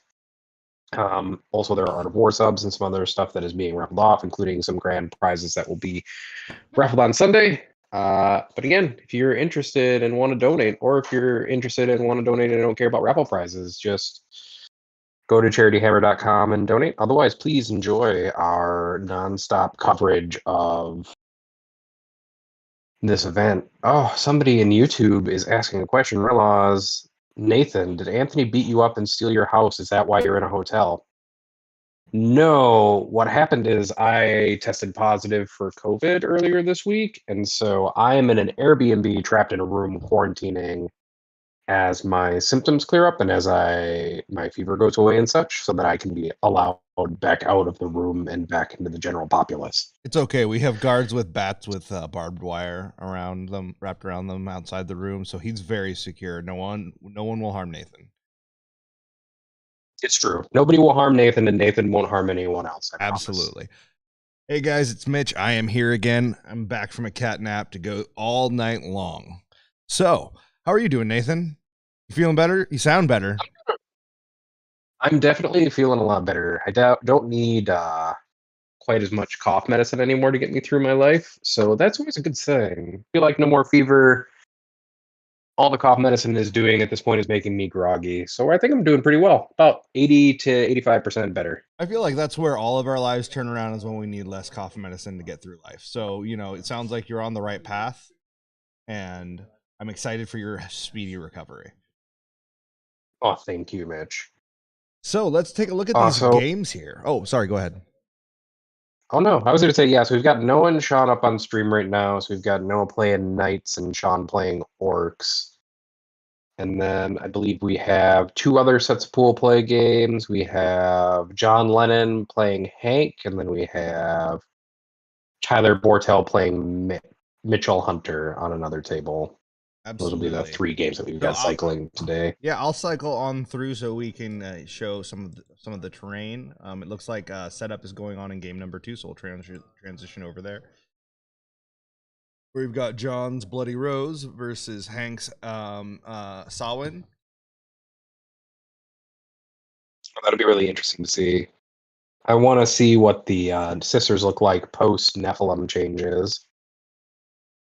And I think that John is probably about as authoritative a person to comment on that, other than maybe Jesse. Like, we have the 2 real sisters, players of the meta right now here, and so I'm excited to be able to go back and kind of start reviewing what they went with and seeing how it goes. I love that there is a Castigator in John's list. I love that tank. It's I think my favorite 40k tank now. It's so baroque, so beautiful. It fits the army perfectly. It is both a tool of war and a device of worship. I just love that thing.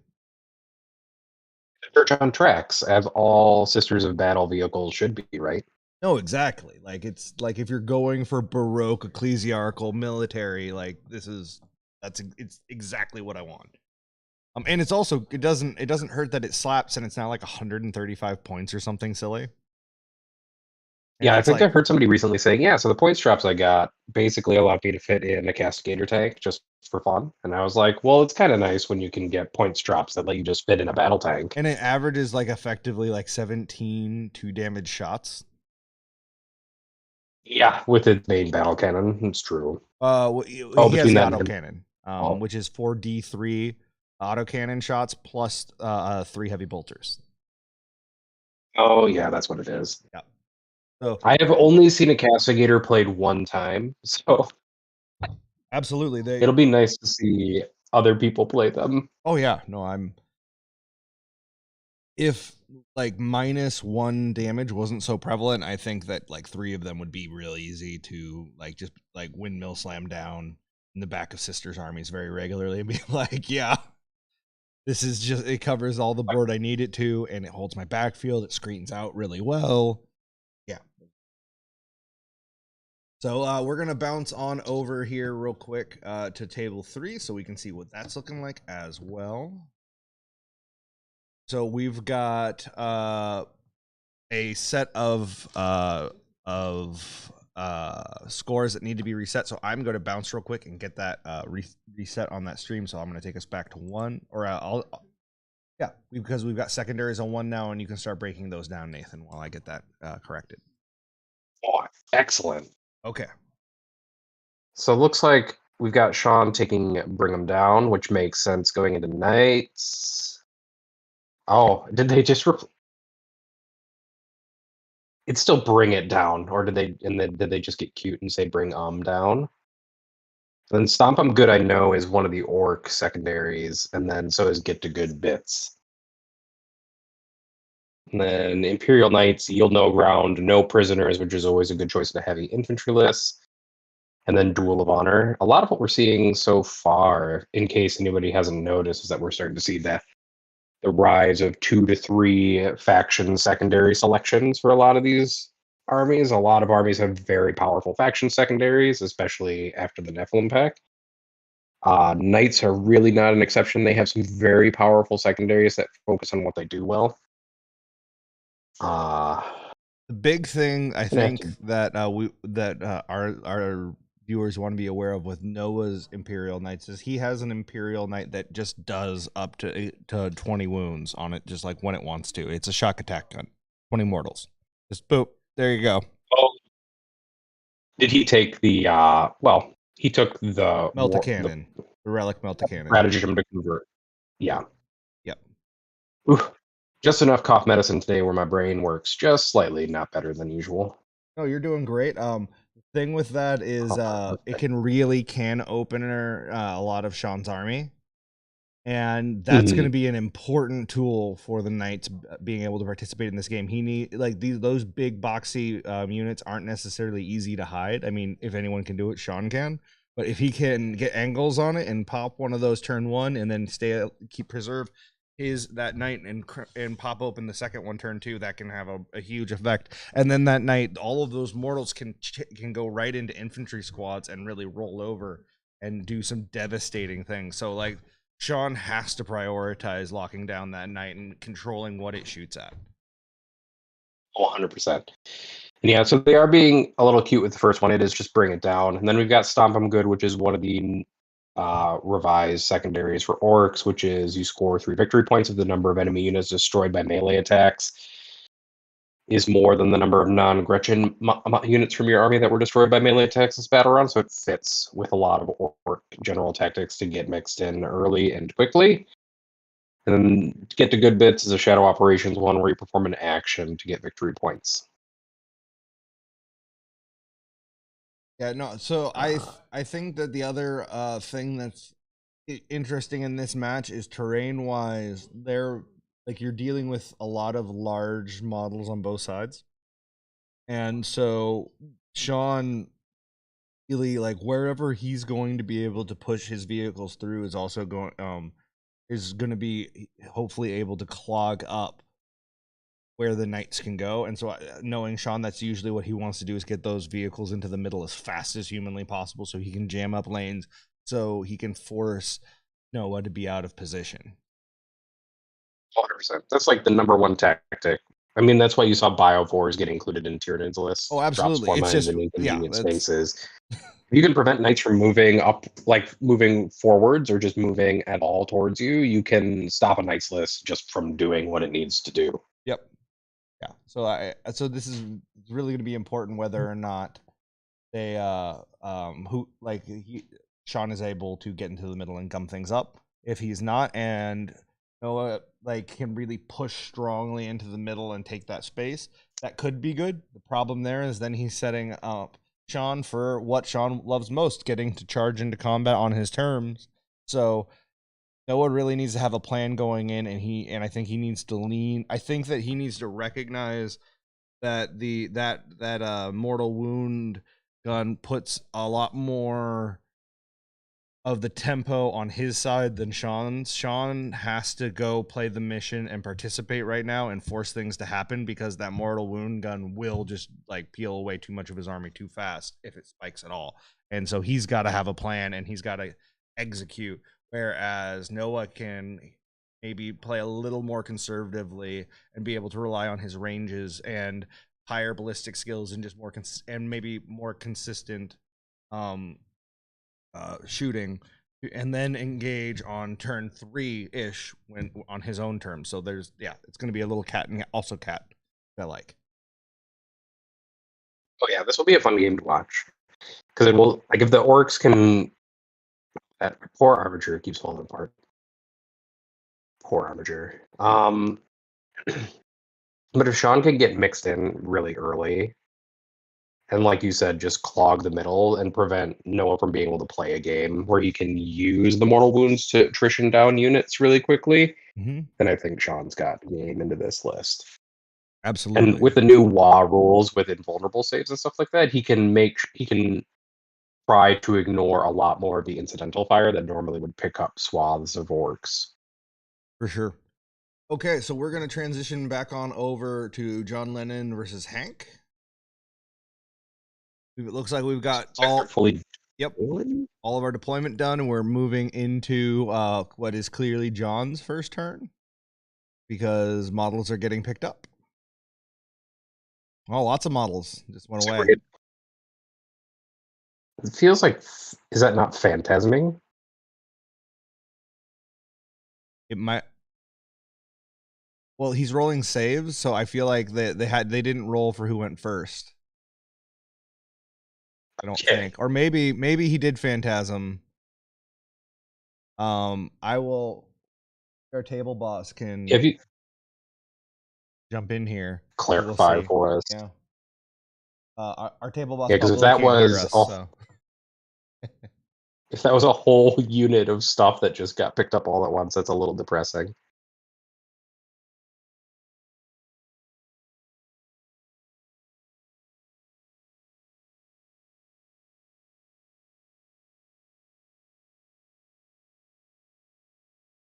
All right, so we're gonna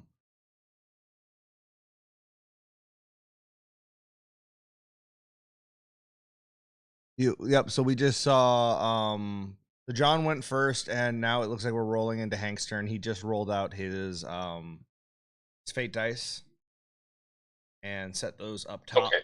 So I think that was some losses. Probably from the castigator shooting. And now we're going into the bottom of 1. So we're gonna keep on rolling right on through here to table 3. We're gonna check out how that's going with Tyler and Mitchell. Sorry, and it's rough to do that to another Mitchell. I'm sorry, Mitchell. No. Anyway, so we've got Mitchell's custodians and Tyler's forces of the hive minds. Bortel always being a master of jank, and as we can see here, just piles of models trying to hide as much as possible. And then we've got Mitchell's bikes with infantry support, the normal thing I think we've come to expect from him. And this is going to be really interesting, as this is going to be a completely experimental hive mind list against a pretty tried and true custodies list that didn't really change. Yeah, a lot of people have been talking about moving over to forces with the changes. Especially because Tyrannid's secondary choices aren't particularly strong in the Nephilim book. Yeah, no, it opens up. And the loss of Stranglehold is a big deal. Absolutely is. Yeah, no, there's definitely a place for that. I mean, Genesealer Cold have very powerful secondaries in the new book that they can get access to. So if you can take a forces list and use those secondaries, then you can get a lot of leverage on your opponent. Also, I think there's, even if that wasn't the case, the argument for blips and how useful they can be, it's hard to overstate how great blips are. Oh yeah, blips are amazing. Yeah. Absolutely. It does make me happy that when I get back to Chicago, I can pick up my Genesealer Cult book and take a look through it, maybe punch out some blips from my little cardboard thing that came with it. Nice. So, guys, we're about half an hour into this round here, so we're going to take a quick break and talk about why all these amazing players are here in the beautiful Pacific Northwest in this perfect summer. We are here to support Child's Play. It is a charity that gives toys, games, video games, and board games to kids in children's hospitals and in spousal abuse shelters. And so obviously helping kids through helping people or helping kids in the hardest times. Every dime you donate goes directly to the charity. Everyone is here on their own dime. We don't take a penny for that. We all chip in and make it happen. It's just to make kids feel good. $30 gets you an entry into the raffle. We've got all kinds of crazy stuff. I'm looking at some of the stuff we've already given away. We've got a Kill Team Octarius box. We've given away tons of Sisters stuff, tons of tanks. Some really big individual kits like the Baneblade. We've got even bigger prizes to come, including a $1,200 gift card to Hammerhead Games. And then we've also got, I think, the most sought after gift, Sean Naden painting, that's right, Captain USA, painting a 2,000 point army for you. This is a guy who wins tons of accolades for his painting, and as long as within reason, not too many, we're not going for a horde here, like he will paint that for you, and that will be a unique one-off army that you have from Charity Hammer. On top of that, if you are the largest donator, if you really want something unique and you want to know you're going to have something unique from this Charity Hammer, we will be taking objective markers that are being used on table 1 and having everyone playing here sign them and sending those off to the top donators so that you will have the ultimate flex of the Charity Hammer signature unique autographed objective markers. That there will be one set. It will not exist in any other way, shape, or form. So get donating. We'll do another giveaway in probably around 8 o'clock, I think. And we'll have our MC Chuck do that he'll grab someone and we'll have fun with it. But yeah, so please donate. CharityHammer.com. Every $30 gets you an entry. We are giving away just stuff throughout the night, tomorrow, like all the way through Sunday. The sooner you're in, the better chances you have to win. Like, I mean, come on, you want to help sick children. You're not a bad person. You're a good person, right? You want to be able to look at yourself in the mirror. Help the children. Why aren't you helping the children yet? I'll guilt you. I'm not above it. Okay. Back to this game. We're seeing some great pre-measuring. The Jackals trying to figure out where they want to be so that they can't necessarily be interfered with, I think, is the best way to put it. I think he wants to bait the bikes out, that if they want to come on the other side, he's like, okay, cool, I've got gene stealers and whatever to deal with you, and I can actually throw a lot of wounds into that and probably commit and overwhelm them. What do you see, Nathan? I think my favorite bit about this, though, actually is the giant mass of orange and black Tyranids behind that central ruin that are like just about as perfectly placed to be maximally obscured as is possible. That's my favorite thing that I'm seeing on the table right now as we wait for kind of these initial moves to happen. But yeah, I see the 2 sets of bikes have been moved forwards, either, like you said, to bait somebody out, or that's really all I can think of. I mean, the bikes are deceptively durable. Yeah, There's a lot of measuring going on, though. Yeah, I think that this is very much, well, yeah, for when you have to move around ruins, he's doing it correctly. But it is very much trying to get Mitchell Hunter to commit an unforced error. And he is now on 2 objectives with that unit, and he's like, yeah, you want to come and take a piece of that. Oh, 100%. You want to try to get your opponent to just start this right away.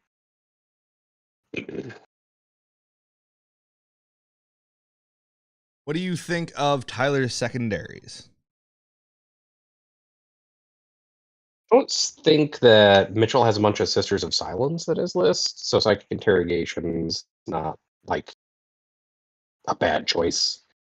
If he's got can't remember if Tyler has a Neurothrope still in his list, in this Mixed Forces list, but if he has one, Neurothrope can very easily just get a 3d6 cast on Psychic Interrogation or pawn it off to some other character unit to get a 3d6 on Psychic Interrogation, making it really easy and hard to deny as well.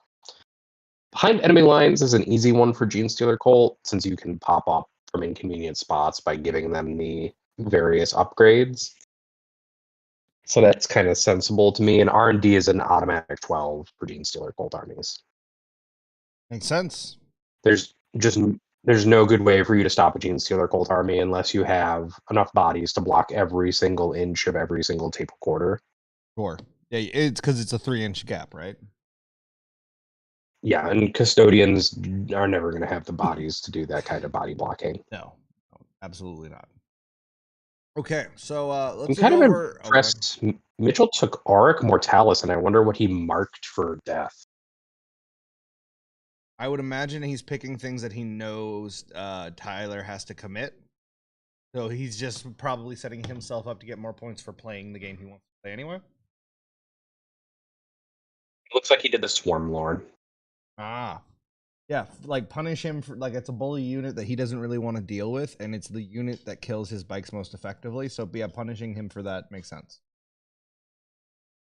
That can get you up to 15 points, especially if he uses the Swarm Lord like not aggressively, and you can kill it in his deployment zone or the neutral zone. Yeah, and between zones.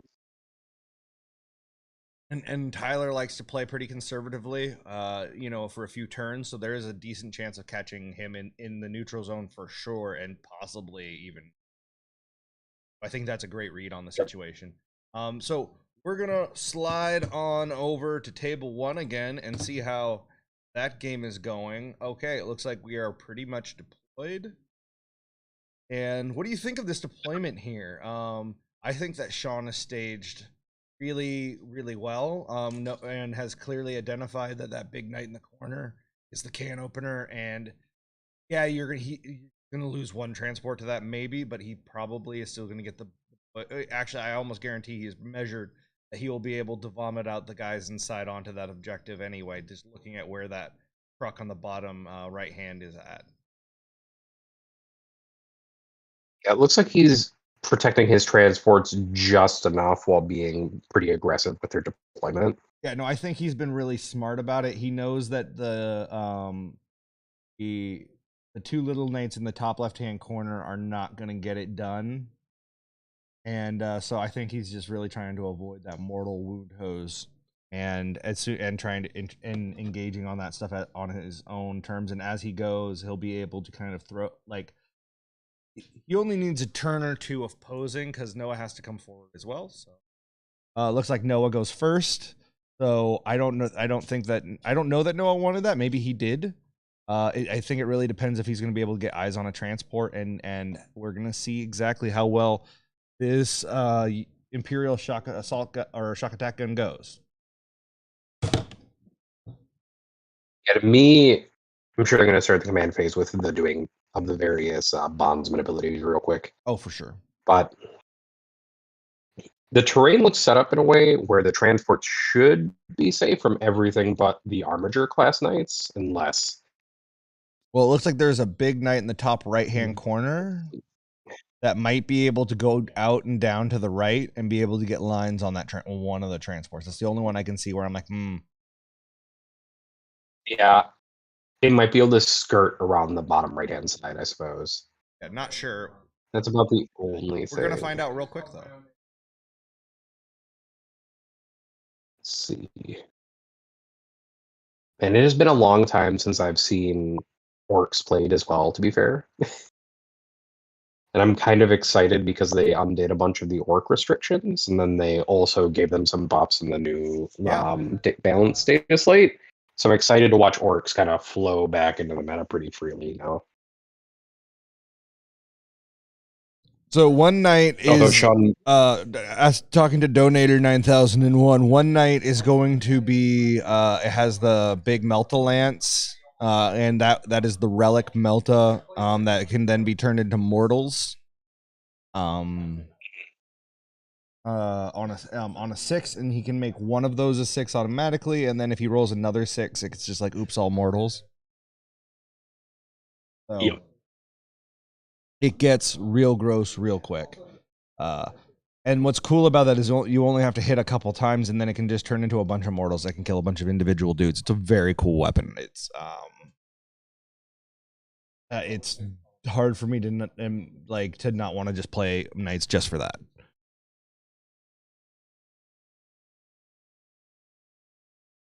I assume he's either got somebody's asking in chat which knight does mortals, and can you explain? I'll see if I can pull up Noah's list so I can pull up the exact names of everything for folks while Mitch talks a little bit.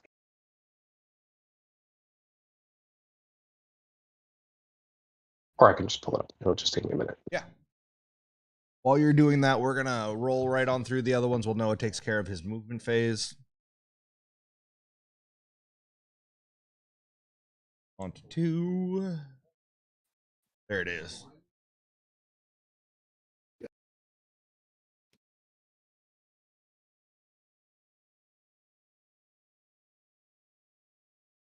Okay, let's take a look at what we've got going on here. We're seeing the Shining Spears move up. This is the all Shining Spears Sawin Wind Riders, or list being played by Hank. We've got the Sisters having taken a bit more of an aggressive move up. I'm not sure if that tank is actually still alive. The Castigator may actually be out of play. I don't know how far it moves. That seems like it's far. But it could have just directly disco scooted to the side. That was a good 8 to 10 inches. That might be okay. Yeah.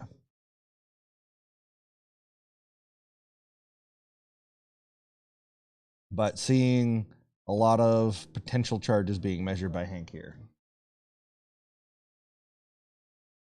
Simhan army probably just wants to aggressively get in. We'll be right back. I'm so used to seeing only hail armies.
I am back. Oh man, we're seeing some aggressive moves by Hank here. I feel like he ate that first shooting phase and lost that unit and decided that he needed to kind of go for broke. Yeah, go now. like you need to go now, or you're not going to be able to go at all, essentially, because you won't have any resources left to go. Sure. And if you're taking Wrath of Cain, you need to go now with those aspect warriors to score it.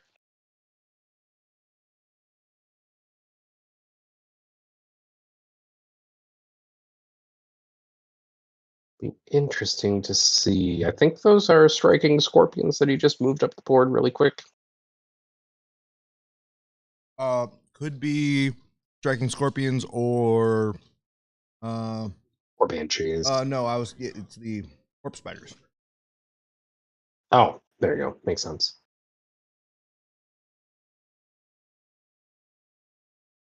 That's why everybody needs to paint all of their miniatures only in the automatic Codex Aspect Warrior Shrine color schemes and nothing else. No creativity from anyone ever. Just for me, so I can recognize them on a camera feed. You don't get to make the army your own. It's been done this way for hundreds of thousands of years. Exactly. Come on, you don't get to make changes to tradition. That's not how this works.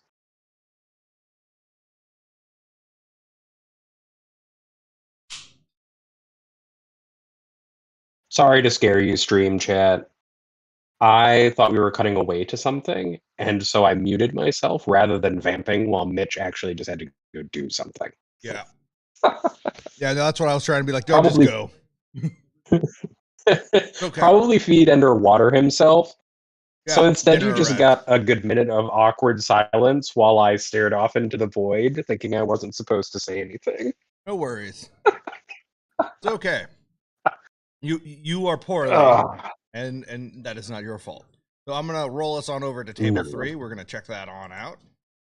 Here we go, Mitchell and Tyler. Let's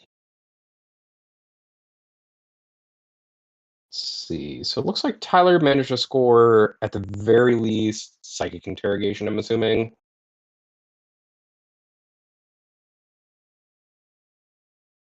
Since, yeah, behind enemy lines would be 4 points.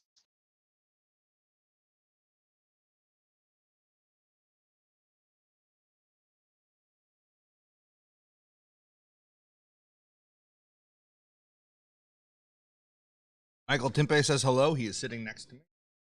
Vibing. Oh, that's good. I'm glad that Michael Timpe is just vibing there today. Guys, I'll be right back. They need a judge. Yeah, probably for a measurement. Okay. This time I will vamp to the maximum efficiency of vamping. I'm gonna hand you over to a Michael Timpe. Oh, you could do that. I love having a Michael Timpe.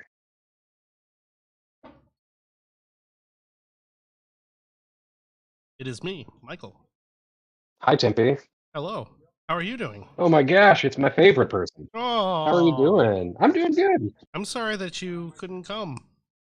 You are one of my favorite people, Timpe. Oh, I know. I wanted to see I know. you. I too am sorry that I couldn't come. Our brief exposure at Besson Tabletop Open wasn't enough for me, but that's okay. It was as socially fulfilling as it was not contagious with COVID, which I appreciated. Exactly. Yeah, I know. Only I got the vid.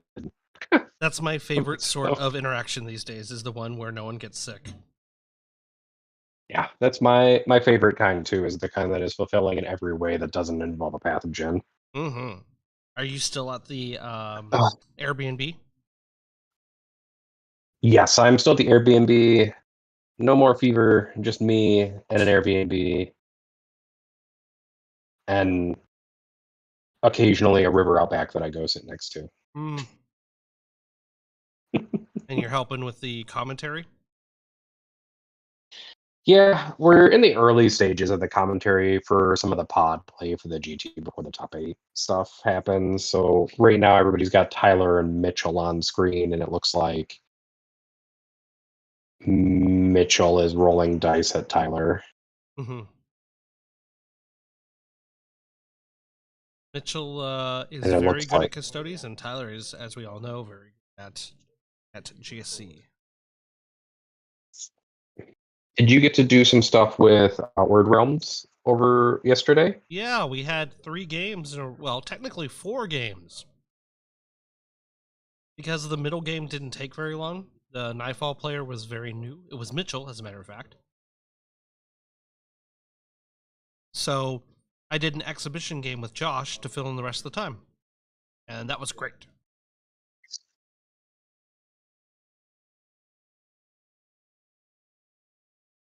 So the event went well for the three rounder that you guys held for Outward Realms. Absolutely. Yeah, Josh won the whole thing. It was a lot of fun. Awesome. Oh, that's great. I'm glad. Yeah, it was Josh versus Tyler. Unfortunately, due to like, oh, even better. That's a good kind of like cerebral match then, probably between 2 people. Very much was. It'll be available on our YouTube channel Known for after more Charity cerebral Hammer. play.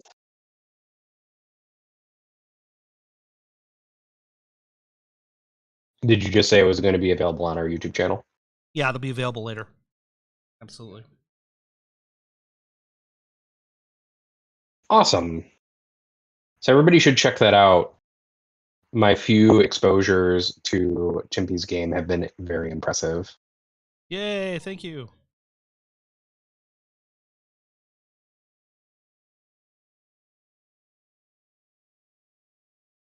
See if I can decipher really quick or check to see if I've got a table boss update. Meanwhile, Alex Tau slides into my DMs to bother me because I'm streaming and he must do this. It's his way.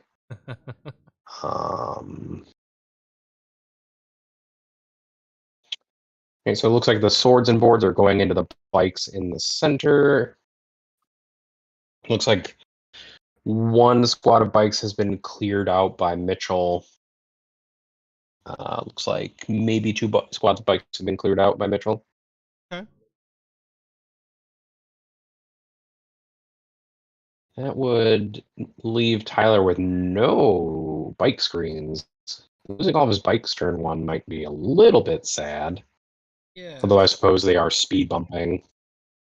I don't know much about the new GSC bike, but if they're like the old one, not much for durability.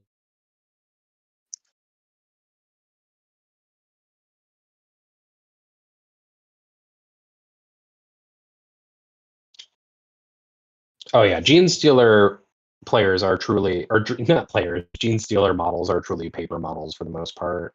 Any dedicated AP or shooting of any kind just kind of goes through them. Yeah. Yeah, I already beat Tyler with my list at this event, and yeah, I can attest to fragile status of. Are you playing the Chaos Knights or are you playing Chaos Imperial Guard Chaos for Knights. this? The Chaos Knights, 14 armatures. 13, but yeah. Once it gets over 10, it's all kind of the same. Yes. Yeah, I'm actually 2-0 at the event. So I played Chuck at 9 o'clock. Awesome. Oh, see if you can go 3-0 and take the pool play.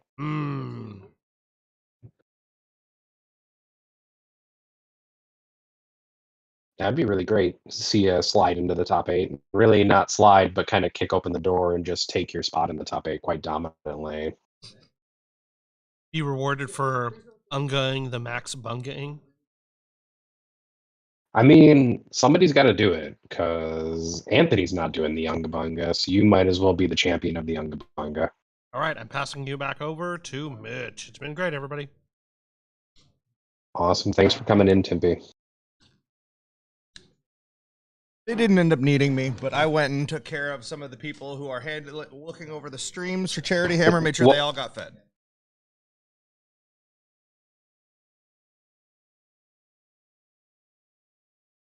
Well, what was the call that they were trying to get? There was an Now I uneven just amount of gotta know. terrain, and so they were trying to figure out what to do, and then they found the other piece. Really uneventful. Oh, good. Well, man, The exact I was looking type for of some tea to rule- talk about. Yeah, the or exact some type of rule you drama of some expect to be kind, asked about in Mitchell. Charity Hammer. Like, hey, we're missing a piece of terrain. That's the exact call I expect.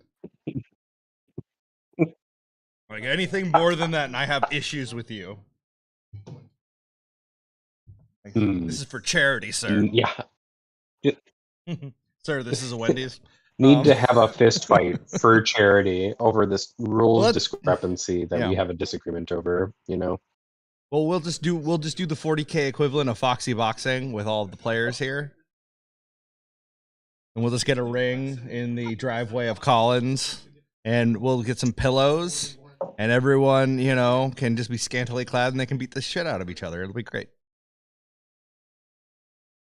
It sounds like midnight streaming to me anyways. I mean, it'll still probably be sunny, like, we're so far north. It's fine. It feels that way at times. But anyway. I know. We should probably talk about 40K. I think that's what all the good people here are here to enjoy. Nah. All I was talking about earlier is that it looks like Tyler lost both of his bike squads to Mitchell's early advance. Mm-hmm. Other than that, it doesn't seem like a whole lot happened that first turn. I feel like Mitchell engaged with those bike squads in the correct way to not open himself up to Tyler's chicanery. Yes, I said chicanery. He didn't fall for the bait. He saw that and went, "That's bait," and then did not fall. And he's for like, it. "But I can kill it from afar, and you can't do anything about it." Basically, he just kind of marched up some sword and board guys and some other guys and was like, "I'll just shoot them to death instead." Which is the way when your opponent has no saves to speak of. That's the no save army versus all the save army. Otherwise, it looks like we've... Yeah. And it looks like we've moved into Tyler's turn 2, so we're at top of 2. Sounds about Tyler right. just holding the one objective because Mitchell cleared him off 2 of them. Yep.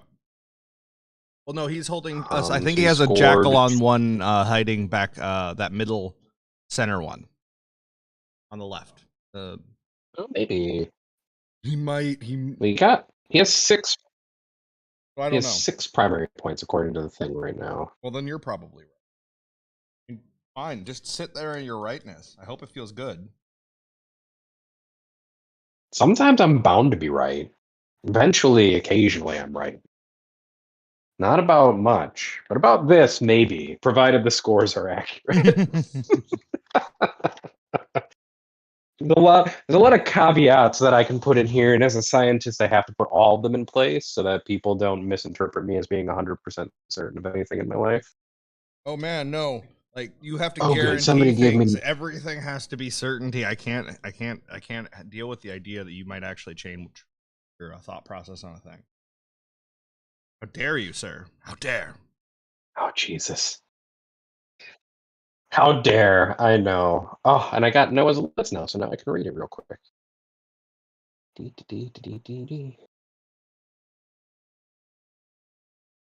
Oh.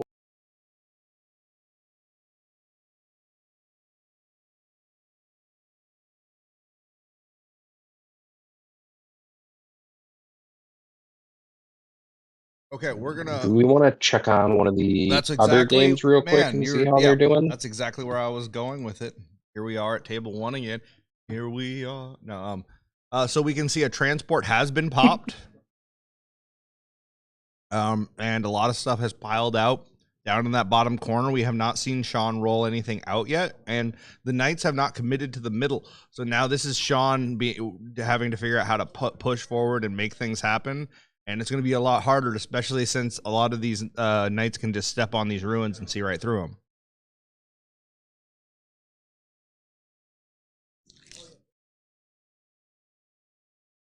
Oh. Yeah, there's not going to be cover once those Knights just start tapping those. No. I think the most Sean can do is really try and maximize the forests that are in the middle, those two volcanic kind of pillars, to get -1s to lessen the efficacy. Yeah.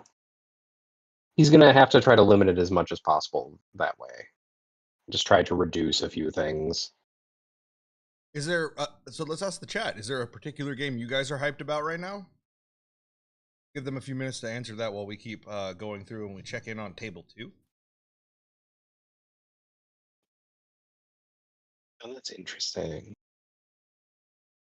Okay, so we've got John sitting at 3 for secondary, Hank sitting at 1, and man, there are a lot more Eldar down near John than there were before. Those sisters are, I feel like the neighborhood they're in has gotten a lot pointier. That is my favorite way of referring to that, actually. Bar pointier. Oh, a nice set of save rolls, it looks like, from John there, but he still loses some. High AP, yeah. Shining Spear is picking up stuff, not shocking. It's going to be real interesting to see. Go ahead. I was going to say, is the Castigator still there? And then I saw it's just a little bit down at the bottom. Yeah.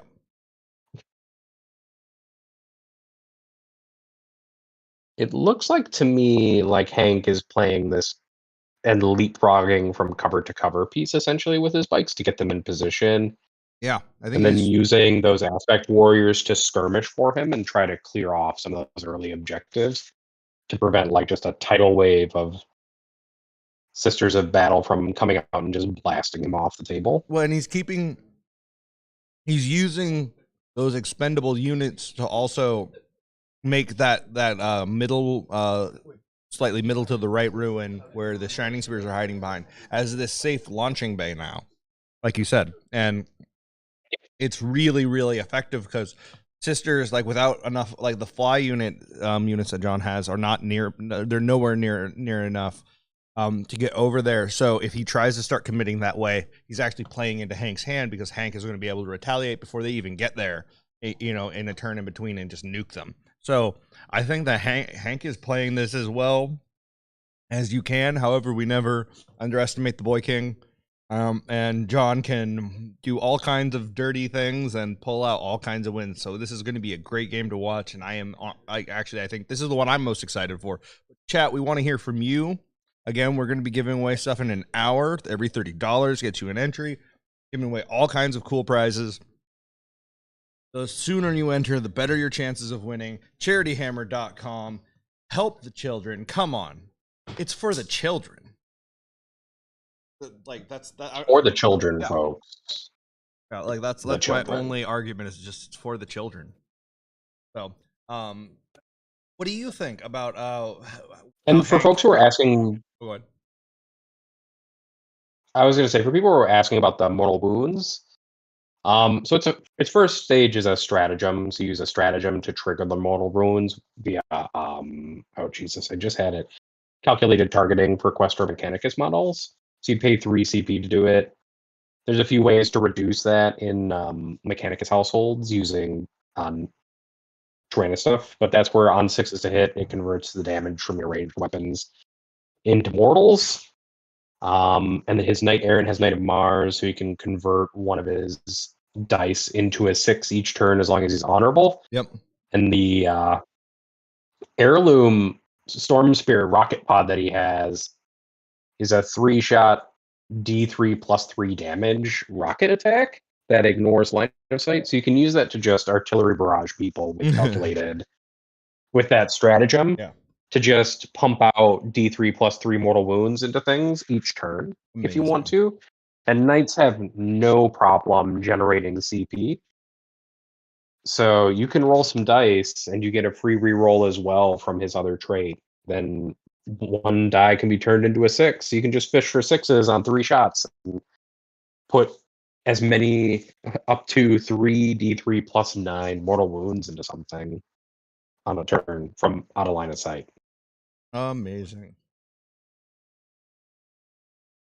And it looks like Hank just took a fair number of secondary points, probably from Wrath of Cain, maybe Psychic Interrogation again. Kind of hard to say. But you were about to ask me a question before I rudely said I finally found the answer to a question somebody had asked. Oh, I was gonna ask, how do you feel about how Hank is staging up his next turn here? Do you think that he is overcommitted, like that shining spear, like his shining spears, or do you think he's effectively penned in Lennon? So I'm a big proponent of like a counterpunch. Personally, that's how I usually tend to play. The only question I have is if John has any jump pack units currently in reserve. That could be a threat if those can drop, and then making a 9-inch charge is a thing that sisters are quite well equipped to do with the right miracle dice setup.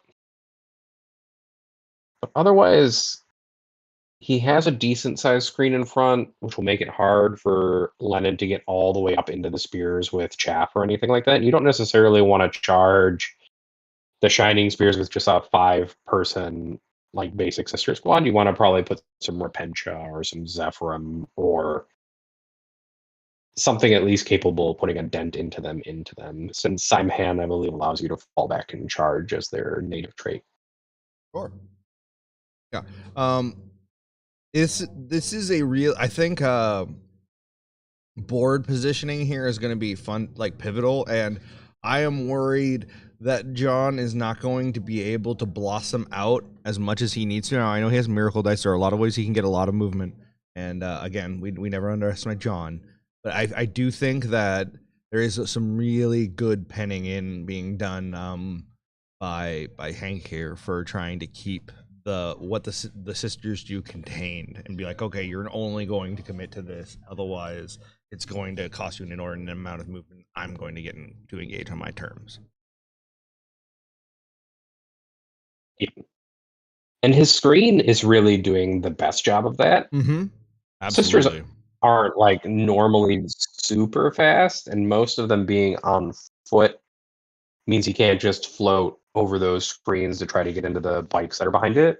So he's going to have to go into the screens first, or just try to pick up the screens at range, which means possibly losing on some objective play. Yeah. So I think Hank definitely has an advantage, like you said, by kind of herding Lennon into specific spots. I think how we would say this is that right now the impetus to change the state of the game is on John.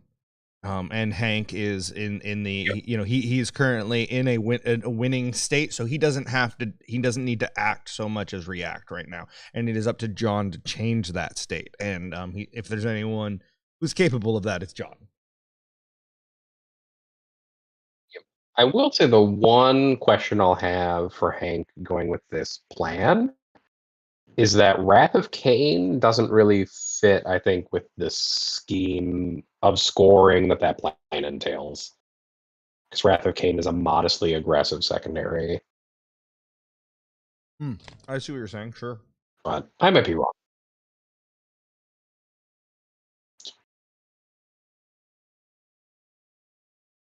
Do you know what John's secondary choices actually do, though? I'm not familiar with all the sisters' secondaries, like Sacred Ground and Defend the Shrine specifically. Leap of Faith is one that I had used against me repeatedly at the Open, so I'm more familiar with that one.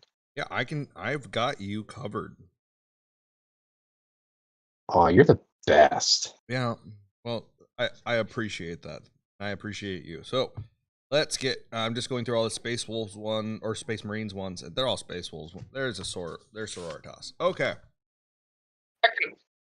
Oh, go for it. Sacred Ground.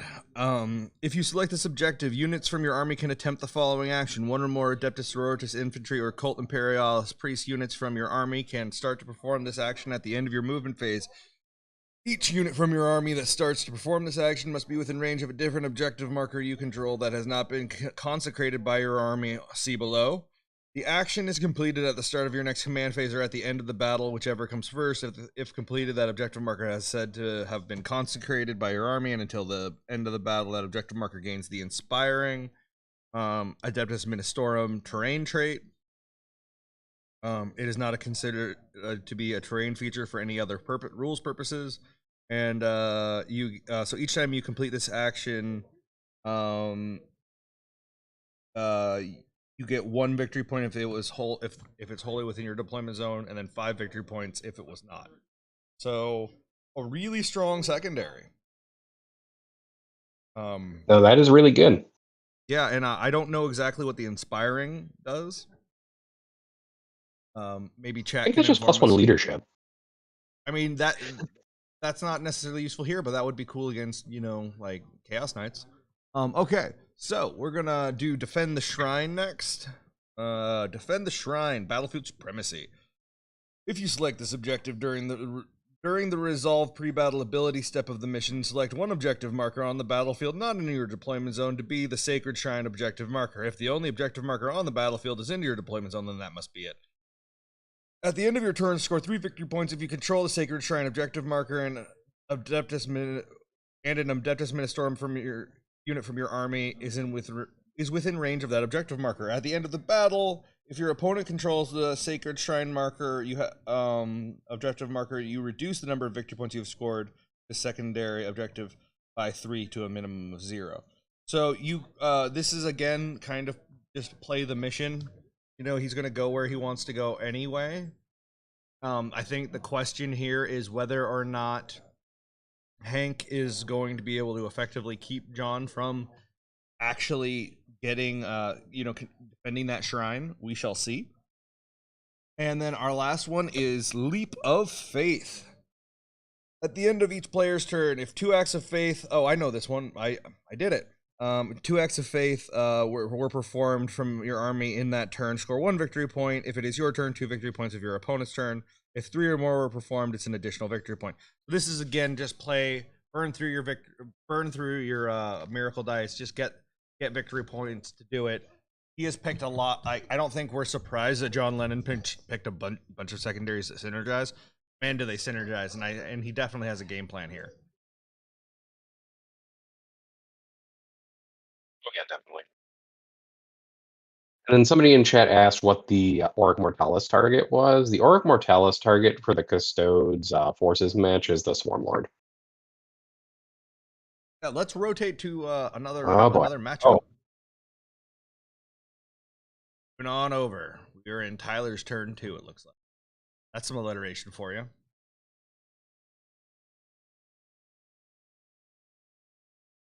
So, trying to figure this out. I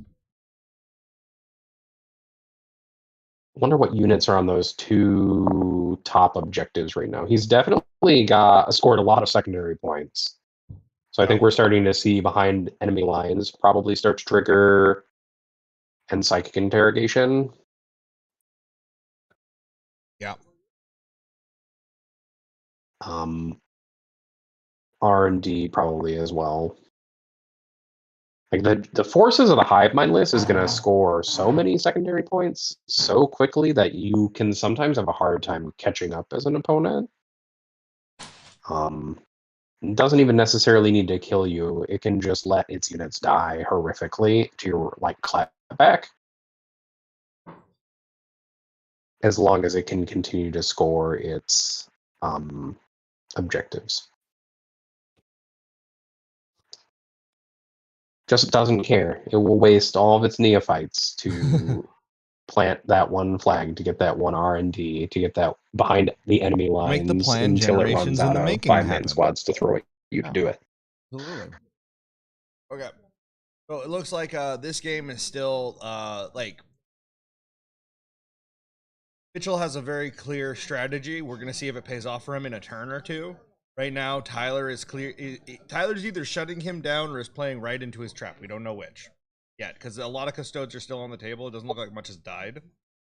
So it could be that Tyler hasn't gotten to charges yet, or he isn't going to make his charges. We don't know yet. So we're going to keep on keeping on like a rolling stone. Yeah, Mitchell still has his turn 2 to go as well. Yeah. So yeah, there's a lot to do. Oh yeah, that's going to be pending. So, okay, the game state has changed a bit here. We've seen a tide of green going at those knights. The big transport is, what do you know, blocking a channel. How could we ever have predicted? Who could have predicted? Every channel is blocked by bodies. Yeah, this It literally is. This is, you could teach a clinic on move blocking just from the movement phase of turn 1 of Sean Naden. Are those Meganoms being moved into combat right now? Looks like some Meganoms have made charges. It's entirely possible. Based on base sizes going into that front armature, that might be a crumped armature fairly soon. Well, so yeah, it's Sean's got to trade very effectively and really start to get away on primary here. And of course some of the smaller knights to come into the middle to try and hang around on primary, and then he can use his orc combat to punish him for that. But he also has to be very aware of, like, everyone but Gaz has to be real aware of that knight that can just make you disappear. Yep. Yeah, he has to be cognizant of the fact that a unit in the open or a unit that can't hold something in combat is a dead unit. Although it looks like he has now made 2 charges. We're going to see another charge now. Wow, he's made a lot of 7-inch charges. Oh, re-rolling it. Another 5. Ooh, he re-rolled. Yeah, he re-rolled the same result, basically. That's not good. Looks like somebody's going to be out of combat.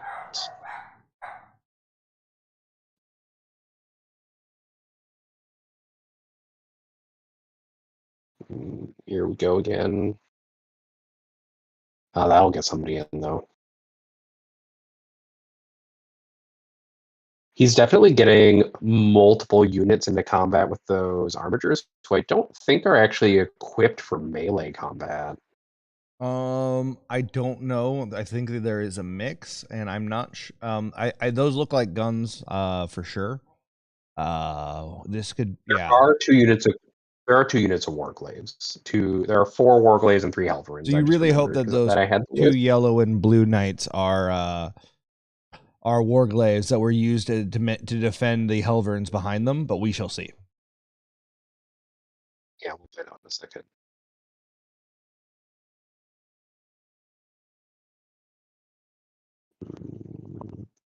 Looks like something else made a charge.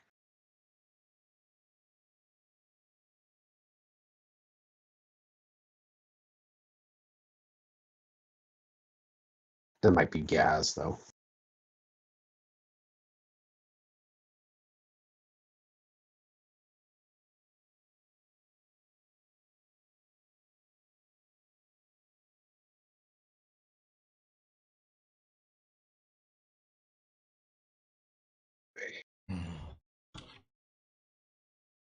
Okay, we're gonna roll on to table 2 while we let them resolve this combat, and let's see how things are going over with John and Hank. Okay, Also, so people know real quick, Sean did call a WA first turn. Okay. You know, man, some orcs just can't hold their WA, and they just they spill it all out right at the beginning, and everyone's different. And now we know Sean's more of a basic war boss. It's fine. It's okay. It's got some premature lying going on. Yeah, like it's totally common in fungi that age. Like it's no. So let's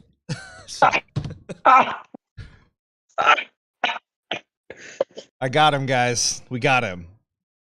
COVID didn't kill him, I did. Got him. This is true. Okay. So it looks like John is making some charges or shooting. Maybe both. It may be shooting first.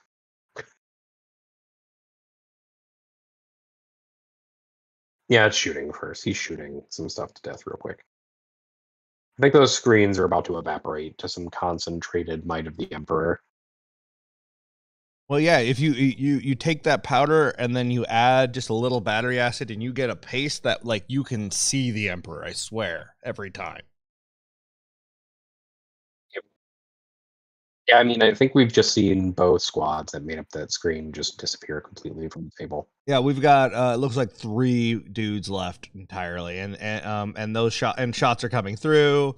Lenin doing Lenin-y things. Saves will be made. Didn't make it. There goes that guy. And This is the risk of wearing pajamas to a bolter party. Yeah. You know, they've been around for, eons. You'd think they would have come up with better armor for their basic troops. And just to put it out there. Like all of these are immortal, irreplaceable warriors, but 4-ups? Really? You'd think they'd invested in better pajamas. I'm just saying, you think that the individual people would take the time to manufacture their own body armor just for themselves. That is nicer than that. Like You'd they think have so, to walk especially all with they have to a walk all race these that's paths. not That's the having many first thing kids. I'd go to is flak jacket school. Like that's my first path. Is like, what's the path that lets me live to try all the other paths? That's where we're starting. That's fair. And they'll be like, okay, I mean, so that's when you go to the dark. it's going to be The Dark Reaper path is the first path. it's going to be armor, and then elven macronutrition, and then we're going to get you into some hot elven yoga, and it's going to be great. You're going to live forever. It's going to be wonderful. We cannot wait to show you eternity. But I mean, the few books that actually have you go onto Craft World basically describe Craft World life as idyllic. yeah. Yeah. Like, well, they have no wants or needs on the Craft Worlds, essentially. They just kind of go about whatever myriad of paths they want to focus on and kind of live their life. It's easy to be idyllic when you're like, you know what? Let's just genocide that race so we don't, lose cable.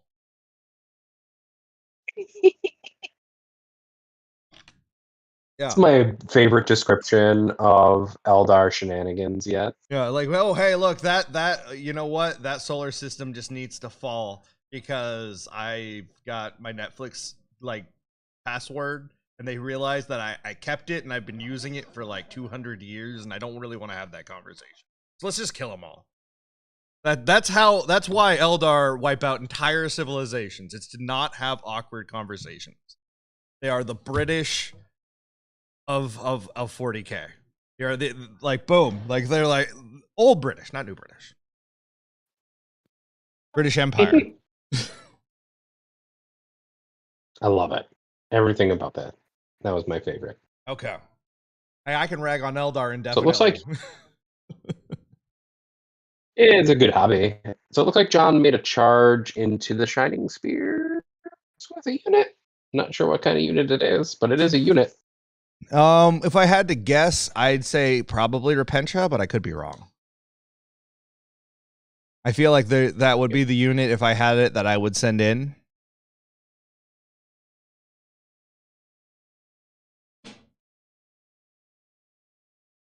And it looks like maybe Overwatch. Or the Wire Weave Net, perhaps, for D3 Mortal Wounds.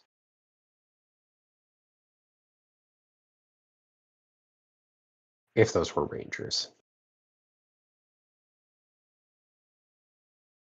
We see him just Apparently we're having some taking that objective away from those Rangers or Guardians or whatever they are there.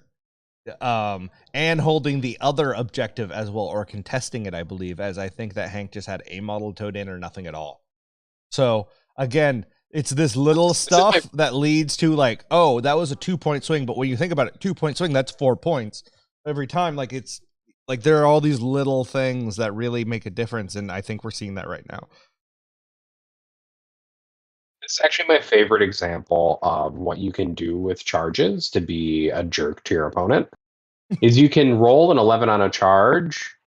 A lot of times people will either not roll charges or not care as much, but you can roll an 11-inch on a charge and swing that one model out all the way 11 inches and just close with a couple models onto your opponent's last model. Yep.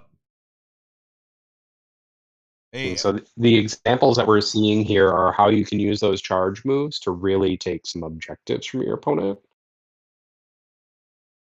and do for some really fancy stuff. And it looks like those are probably Repentia, maybe Zephyrim that got in there, but probably Repentia. Yeah, I think the Zephyrim are going up top. Yeah. Yep, here we go. Yep. The 9-inch charge. There's the Zephyrim there also. Yep. There it is. It's go time. This is a real bad thing for Hank if dice don't go his way.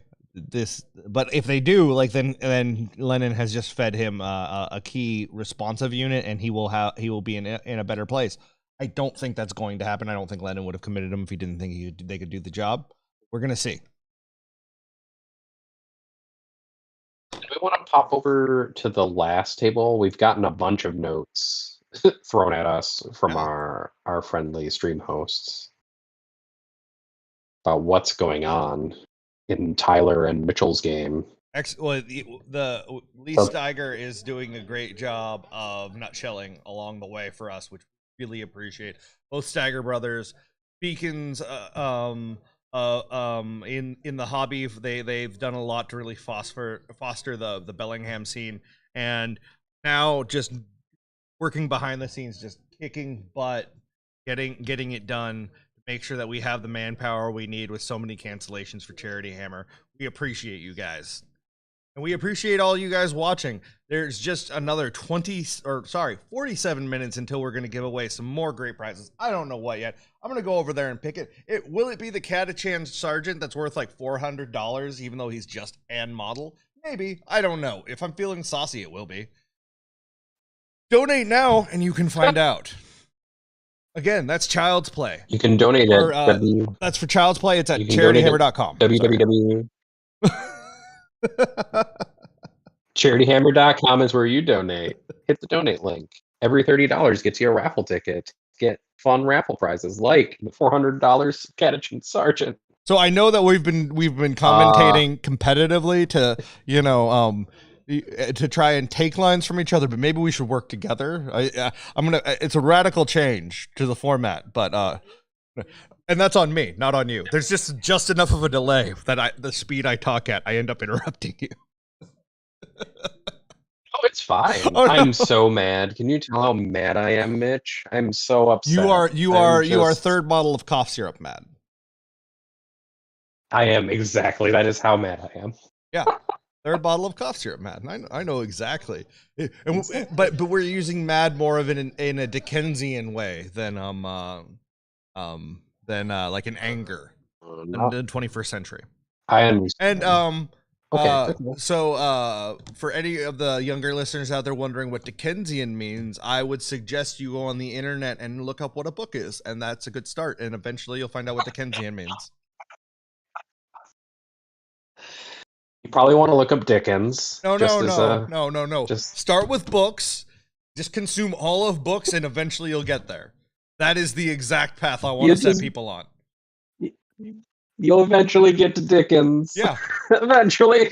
Yeah, one way or another. I mean, you could start alphabetically, not the worst, randomly. Ooh, that could end poorly.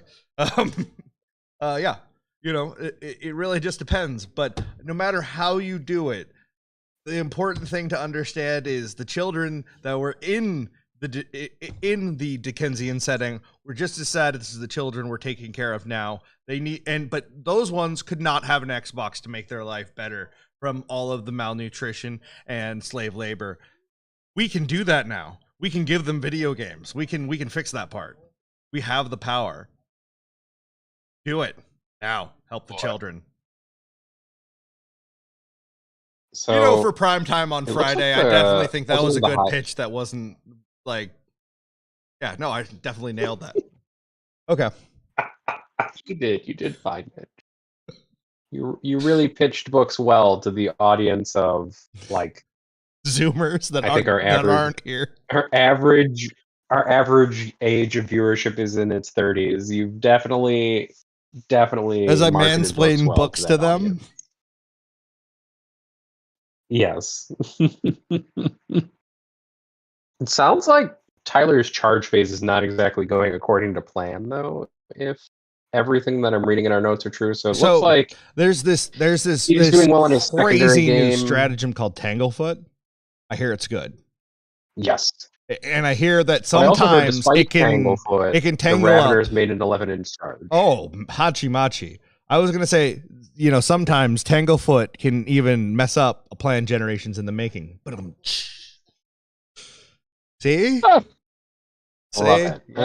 I love that. That was good. That was well done. And the comedy shop said I wasn't funny. Called me a hack. What do they know? You just needed to find the right audience. I just needed to of find my not forum. comedy shop goers. Exactly. You just needed to find your forum of just me willing to listen to you tell bad jokes. A That was the forum you COVID-19 needed, victim Mitch. high off his noggin on cold medicine is my night at the Apollo, ladies and gentlemen. We found it. We've hit rock bottom. It's great. I'm looking forward to my recovery. It'll be a really touching story. Yep. Okay. Love it. So, moving on here. Trajan apparently interrupted into the Warriors. The Warriors and the Raveners did. And then the bikes apparently interrupted on the Raveners and killed 3.5 of them. Man, this does not sound like it's going Tyler's way. So there's something really important to understand about Mitchell Hunter. He's a really nice guy. He knows he has played nothing but Custodes for so long that just, like, the second that there is like the barest of a gap in anything of your plan, he'll be like, oh, boom. Like, I'm going to just drive a Trajan-sized wedge right in there. Like, cool. Whatever you were doing, it's not going to work now. Orders of operations are a bitch, aren't they? He's really good at that. And I mean that as the highest compliment. So I think that Tyler is maybe getting a taste of that right now. Sound like and I don't mean that in a gotcha sort of way. He just will be like, oh, I interrupt here. I interrupt our moment shackle here. Oh, look at that. The two things you were counting on happening don't happen. So we're going to scroll right on through to table 1 again, see how the orcs are doing. There are still a lot of orcs, and there are still some knights left. Gaz is punching a little knight. Like, there's a lot of gesticulating going on. Dice are being rolled. Like, definitely 40k being played. No lies detected.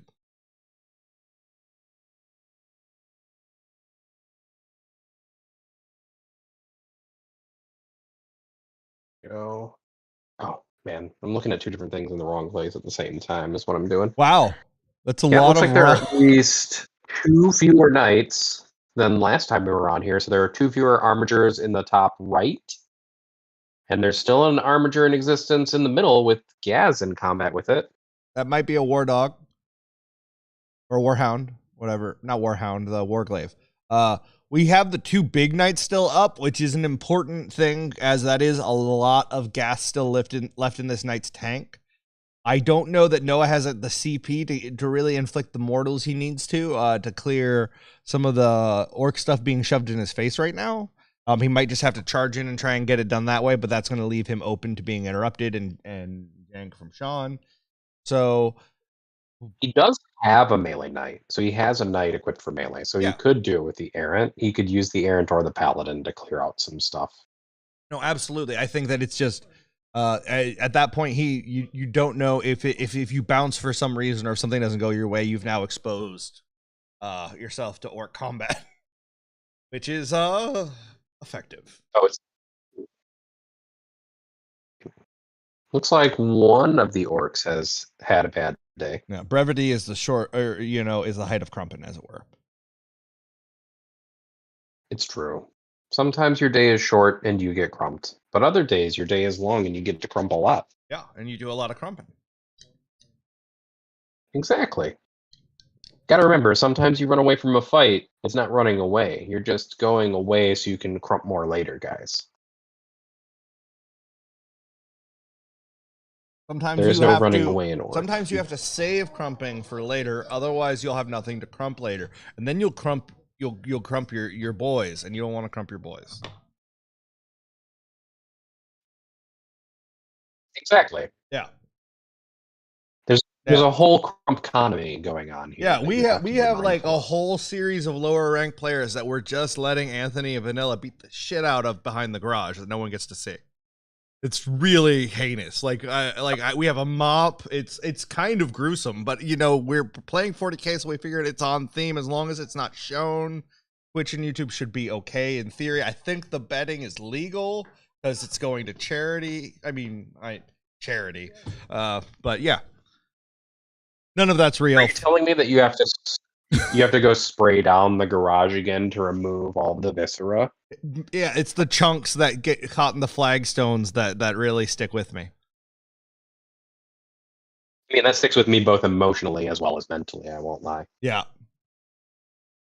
And we've just turned off half of the chat. The other half's really into it, though, because they play Chaos. Exactly. Yeah, I'm looking forward to seeing that Chaos match between Anthony and Chuck later. I believe that's going to be on stream at tomorrow. Excellent. Yep.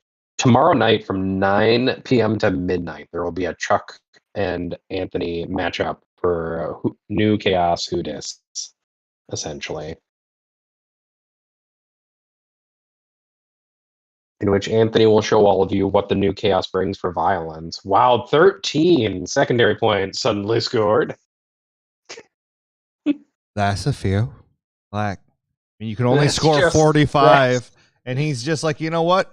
30% of them right now. What's up? I'll get the others, in a turn or two, okay? A turn or two. I guess if your concern is, I need my orcs to be alive to score secondary points because of all the things that he took, then he needs to score them real fast. This is true. And Sean is really great at maximizing that and being like, oh, you tabled me. Cool. I win. Yes. Like, it doesn't matter if you table me as long as I've outscored you in the process. Although it looks like we're going into Noah's turn 2 now.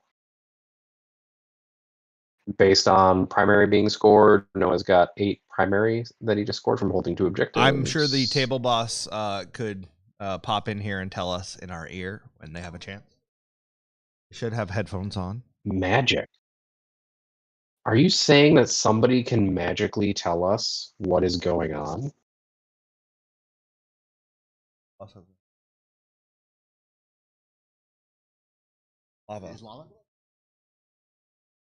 It has a 1 on it. Just giving some instructions for how to read 1 to a lawyer. Normal charity hammer things. It's good. Yeah. Does that make you feel like really powerful in the moment? Oh no. Not at all. That same dude was telling me how he was roommates with the guy who started Venmo when he started Venmo, and I'm like, oh man, no, I feel real bad. Is this what lawyers do? Is what you're saying? Is this what lawyers do? Just swim from one sea of money to the next. Right now, I'm kidding. They have to pay off law school first. They eat all the money in the swimming pool as they swim. That's what they do. Like basking whales. That's what Danny's actually been training for. Yes, that's why he looks moist all the time. He's going to be just going in a pool of money with just his mouth open, just filtering out all of the smaller bills. That's exactly it. Yeah. It's like, look, I don't need any of these 1s and 5s or 10s. Give me 20s, 50s, 100s.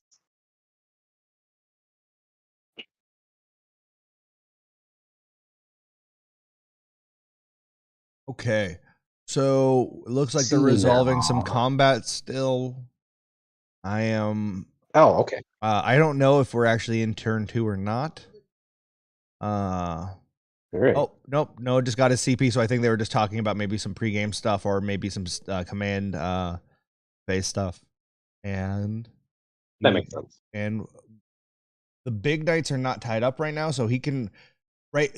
So here's the thing: the combat knight is stuck. It can't really get to anywhere it wants to be right now. So he needs to just send it right down in the middle there, and kill whatever is clogging up that artery, and just keep going, trying to go forward with it. I don't really know what else you can do in this scenario.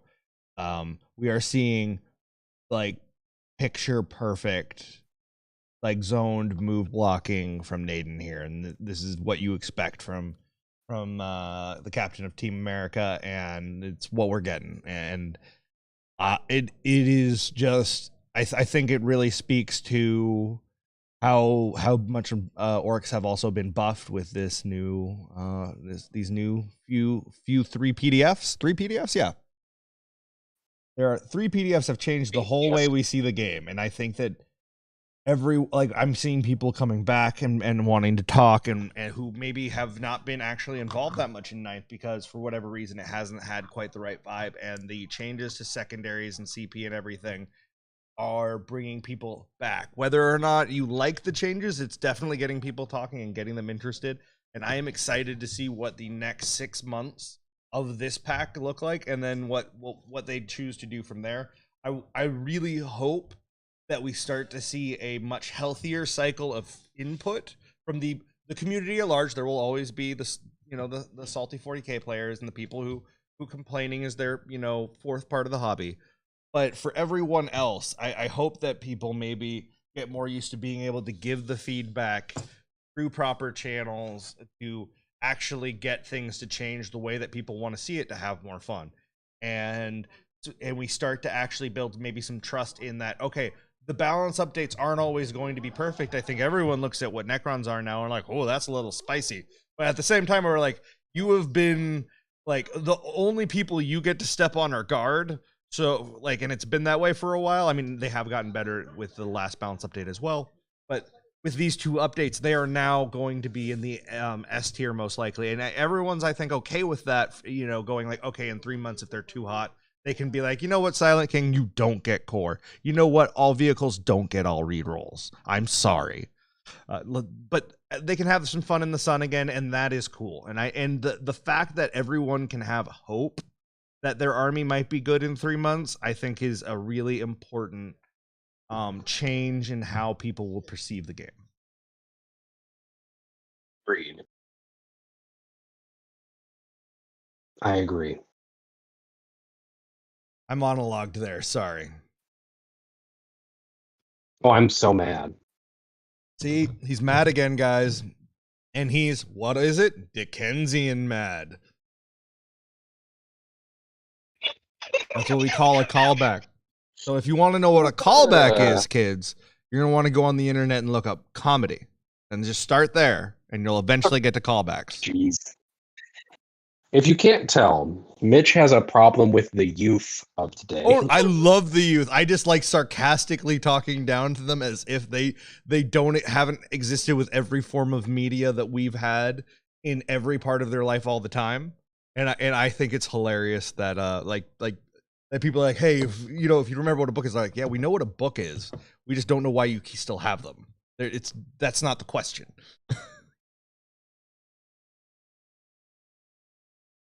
But I just like to sound like the cranky old man that's yelling to get off of my lawn at the clouds.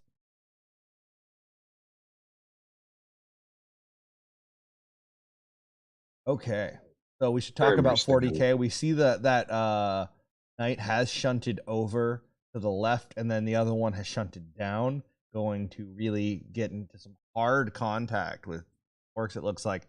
And this other knight is touching terrain to be able to take shots at Gazi. And I'm guessing that the Helver near him is also doing the same. We are going to let this all resolve, and we'll come back and see what has gone poof as we roll on over to table 2. 19 minutes until I'm going to go grab Chuck and make him give some stuff away because I had to do it all day. And it's his turn now because the schedule says so. And the spreadsheet rules all. Ew. It's true. The spreadsheet does rule all. Unless it won't load, and then we wing it. Okay, we are back at Hank and John. So we've got. Looks like we've 14 secondary points scored by John in that previous turn. Yeah, John is swinging for the fences. So we've got a couple shining spears still existing down in the bottom right corner. We've got all the shining spears. I want to say white scars, but all the shining spears that were up in the top left quadrant going down to the bottom left quadrant that we can see ready to really assault into John's castle, which I don't know if that's a good idea or not. It's hard to see what is in there at the moment. And then we've got the final couple shining spears, or possibly just farseers on bikes, I don't see spears necessarily on them. Just hanging out in back, vibing. Hank is looking a little threadbare for units, but he does have a full unit of Shining Spears ready to really go in there and make things happen. So it's going to be interesting to see if that's enough to really deal a hammer blow. I don't know with Morning Vol hanging out down in, near the mid-center objective there that's going to be enough. I feel like she just comes back, walks over there and just goes, "It was really nice to meet you, leave." Yeah, Morvenn Vol is not a slouch in combat, and I feel like people sometimes don't expect her to just walk over and just beat the crap out of you if you're not careful. I really want to which she will do. Just Morning Vol, 3 squads of Nundums, and then just max Penitent Engine and the other ones as well. Just max all that stuff. Just that kind of profile, that kind of size, and that's all it is. Oh, I feel like that's a good time for a weekend. Oh, 100%. I'm going to be right back. So I will swap over to table 3, and I am going to let my co-host vamp for a bit on what is going on between Mitchell and Tyler. Okay, so it looks like Tyler has advanced his lead on primary and secondary a bit, taking 8 primary and 12 secondary. So whatever happened in the middle must not have been as critically bad as it appeared to be, at least initially. Tyler must have more resources that he can spend to do some of these materials than what we considered before. Looks like Trajan is off on his own in the middle. Bikes are moving to deal with the top and the bottom of the 2 flanks. And then we have Custodian. Custodian is picking up models essentially with every activation in shooting, which makes sense as most Gene Stealer Cult essentially have no save. And Tyranids aren't exactly known for high quality saves. Looks like bikes are going into the warriors in the mid-right field, and then Trajan is just essentially picking up Raveners by himself. This is kind of always one of the crux moments, is that there are some melee units that custodians have that will just cut through Tyranid melee units without really needing to think about it too much.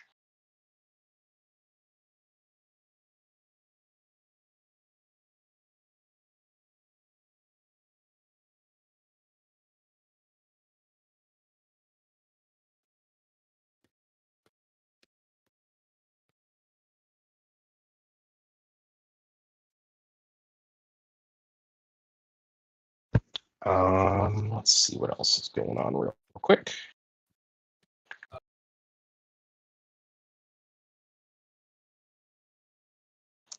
What do we got in chat?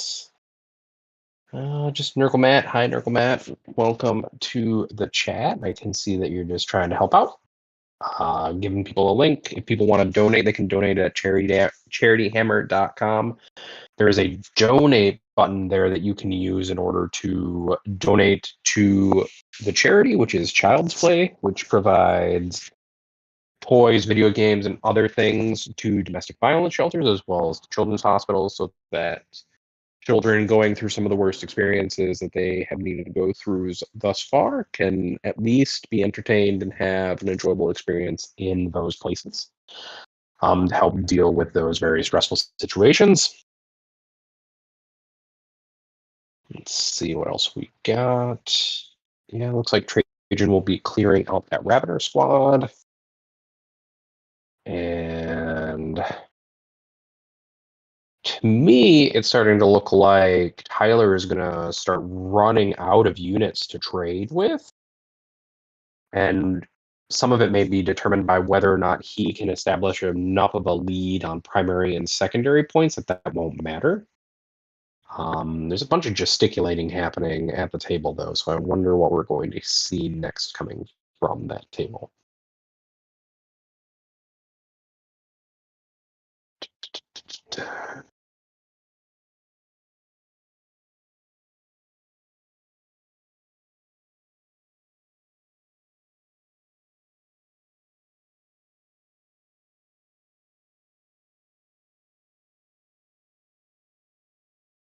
So they're going into the chapter approved book to look at something for the mission. Otherwise, it doesn't look like too much is going on. Looks like we've got a brief moment of lull in play for the moment while they take a look at something and kind of figure something out.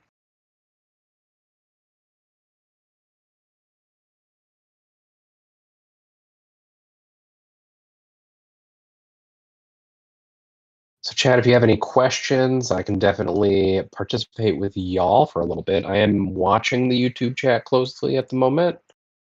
So if you have any chat questions that you want to get off your chest, if you want me to expound on the great value that is doing all sorts of stuff, I would be happy to expound on it for you, either about the charity. We still got something like $4,000 worth of stuff to give away, and we'll be doing those giveaways basically regularly throughout the stream. Again, $30 gets you a raffle ticket. So for every $30, if you donate $300, you get 10 raffle tickets entered into the raffle, and you can get entered into win all sorts of great prizes. We've already given away stuff like speed paint box sets, the Red Gobbo, boxes of blood letters, Moiraxes, a Beast Snag box. There will be a bunch of other stuff that will be given away over the course of the event, with the grand prize being either a $1,200 gift card or getting an army painted by Sean Naden. And if you've ever seen one of his armies, you would be quite ecstatic to receive that as a prize.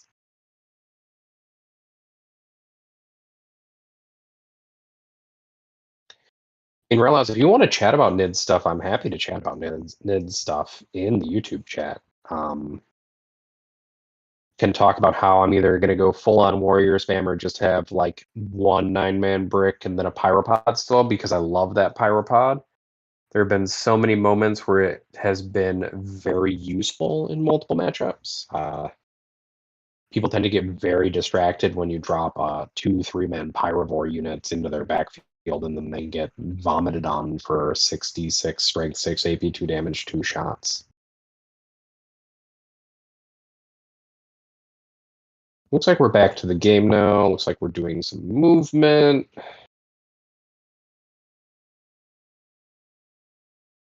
Looks like we scored 2 pips of psychic interrogation and 2 pips of R&D is what I've been told for Tyler.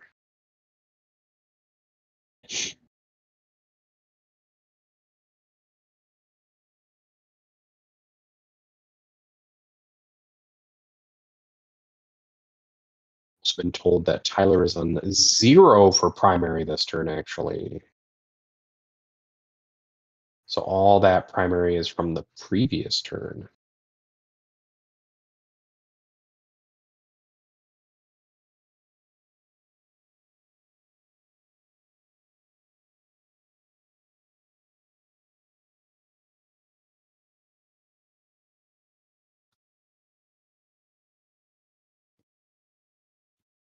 So Ben Fredrickson asked a question in YouTube chat of, are you tracking stats for secondaries for the RTT? Not really tracking stats for the RTTs. RTTs provide too small of a sample size to really get good measurements out of. When you have them in mass, they make very fine measurements. That's what ITC Battles app does. And 40K stats run by Peter the Falcon does, now done on Goonhammer via their new updated website. They use the ITC Battles app to collect broad data about secondary usage, both in tournament play as well as in non-tournament play, which lets you take a look at kind of how the broader game is being played.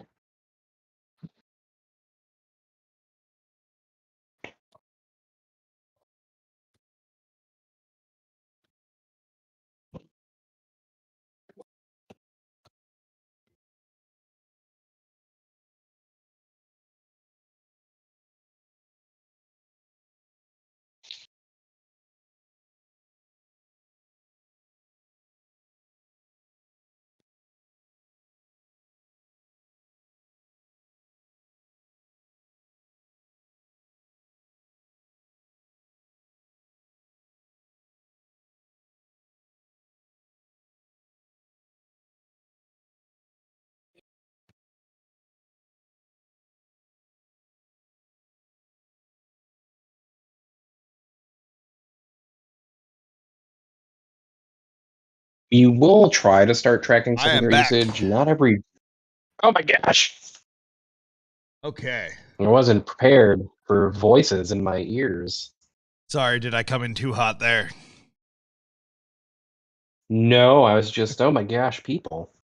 He got excited. His tail's wagging. It's adorable. I did. I got very excited to hear people come back into my life. Oh, yeah. Right now, you just have the chat, and the chat is kind but silent. Okay, we're going to head back over to table 1. I went and looked at all the tables to have a little bit more clarity of the units we're looking at. Just so, thank you. Just for my my ability to actually tell what's going on. So here, the light blue and yellow knights that we're seeing, not the ones that are the half yellow and half blue, but the ones that have more of the model, the intermixed. Those are all warglaves.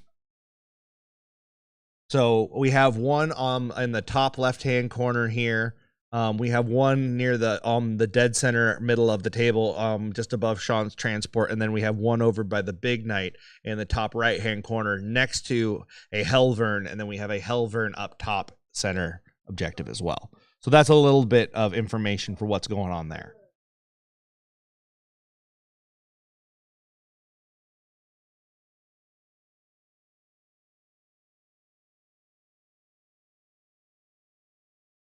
Okay. But Noah is doing better on secondary, or Sean just hasn't had secondary scored yet? I don't know. Oh, yeah, Noah. Well, looks like Sean is doing well on secondaries. He's got 13. He's just not doing well on primary right now. Well, I think Noah probably had top of turn. In fact, I know he did. So it's entirely possible Sean hasn't had a second turn yet, so we haven't had a primary score from him. That's fair enough. Yeah, because he did WA first turn, so he probably just went deep. He did go deep. So that's... He went deep. Wait, what's that? A Sean Naden first turn that took like an hour to figure out? No way. Like, this is what when you have one of the most technical finesse players in the world, this is what you're going to see. It's just like, I guess I should do all of my tricks all at once, and then just like everything explodes everywhere. And we're seeing Noah try to really clap back and exchange, and we've definitely seen a good amount of orcs get removed from the table. And the fact that both big knights are still up, I think means that Noah's in the game. But I don't know how much longer that's going to be true with this Gaz combat going on right now. Well, it looks like we switched over to Sean's turn too now. Oh, we have, yes, and there was some aggressive pointing and some lovely jazz hands from Naden. You love to see it. It's my favorite thing, actually. Okay, so we're gonna roll right on into table 2 with Lennon and Hank. Here we are. Okay, good. So the unit that was in the top left objective was warp spiders, so I'm guessing that they have just teleported to that middle center ruin over right by the Farseer on bike and I'm guessing Warlock on bike. We've got the Shining Spears have made it into John Lennon's lines in the lower quadrant. It looks like he's taking a good chunk of the stuff, but like again, Morninval is still around. Hank is still getting his stuff going. I don't think he's actually piled in there yet. I'm not sure. He may have already completed that combat. So we'll wait for Hank to wrap up his turn, get a good idea of where that's at, and we're going to see Morninval clap back pretty hard, I imagine. In that lower left-hand corner, and then those Shining Spears, I also don't necessarily think are much for this world unless he has some sort of stratagem that's going to help them get back to safety. Agreed.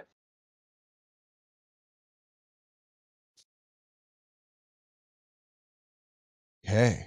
What are your thoughts on it? Is Morninval and just some sisters left and a tank enough to handle the Eldar that Hank has?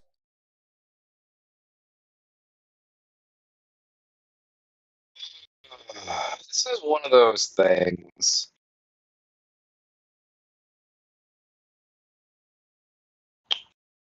Where I actually think the Eldar might just be in a really bad position. I think I do too. Um, I think that they're not going to be able. Um, They didn't get ahead on primary in any way, shape, or form. They're not. They don't have any sort of lead to work with, and they don't have. And they're losing the attrition game. I agree with you. right. And I think, unfortunately,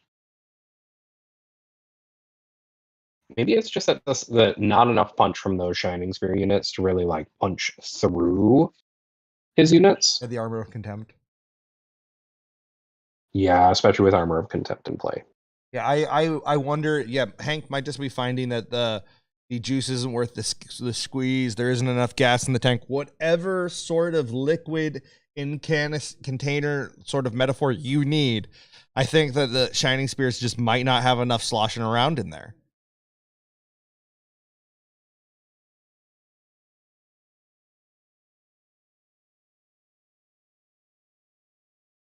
Yeah, that's true. But and that might be a result of the new world of CP. You know, like Hank might have. It also just might be that Hank overextended himself. He needed to wait one more round and to have enough CP to do all the things he needed to do. I don't know. I'd be really interested to interview him afterwards and find out. Yeah, I kind of want to hear what his decision-making process was like there. I would want to hear what he was thinking might happen in that position, but it also looks like whatever units went up into that objective just kind of cleared most of the Shining Spears just off of it right away.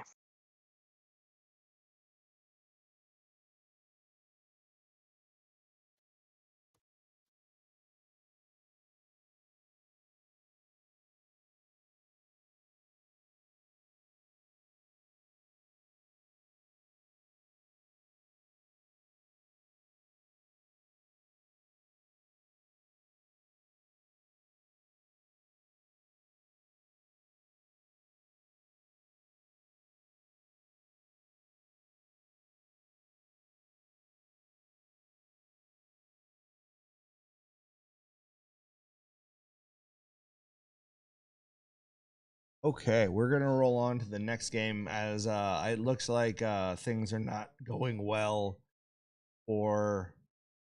Oh, hold on. Because maybe we are getting some Shining Spear attacks.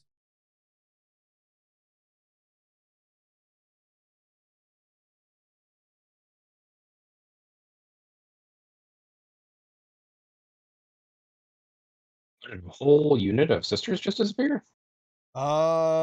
Yeah, it does look like that. We're gonna break away from this game real quick to go over to Colin and Chuck. And they are gonna give away some stuff real quick. And then we'll be right back to the games, guys. And so if you've been donating, now is the time to see what rad stuff you've won.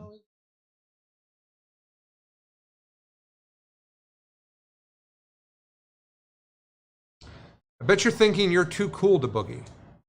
Boy, oh boy, have we got news for you. Everyone who's here tonight must boogie. And you are no exception to the rule. I'm not going to do it. I'm out. Fine. I have a doctor's note. You have a doctor's note? I have a doctor's note. Okay. Have I given away Be'lakor yet? Because Be'lakor seems like the perfect thing to give away. With Speaking you of sitting people here. that boogie, What? Be'lakor is down. No Be'lakor has been given away, Chuck. All right, let's do it. Tell them why. Tell them in 4 words or less why Be'lakor is so cool. Pink horrors, blue horrors, and brimstones. 6 words. words. No, that's brimstones is 1 word. 5 words. 5 words. You Perfect. also said and. Anyways. No. Okay, fine. Can you give me a number? What number between 1 and 302 would Be'lakor pick? Oh, there's only one number that Be'lakor would pick in that range. What is that? 69. We already have. Damn it. You're the 5th person to pick 69 I because tried. we're a bunch of 12-year-olds here. All right, 333. Oh, okay. Well, that's more than the 310 I asked you to pick. So we'll go with 310. All right, 310.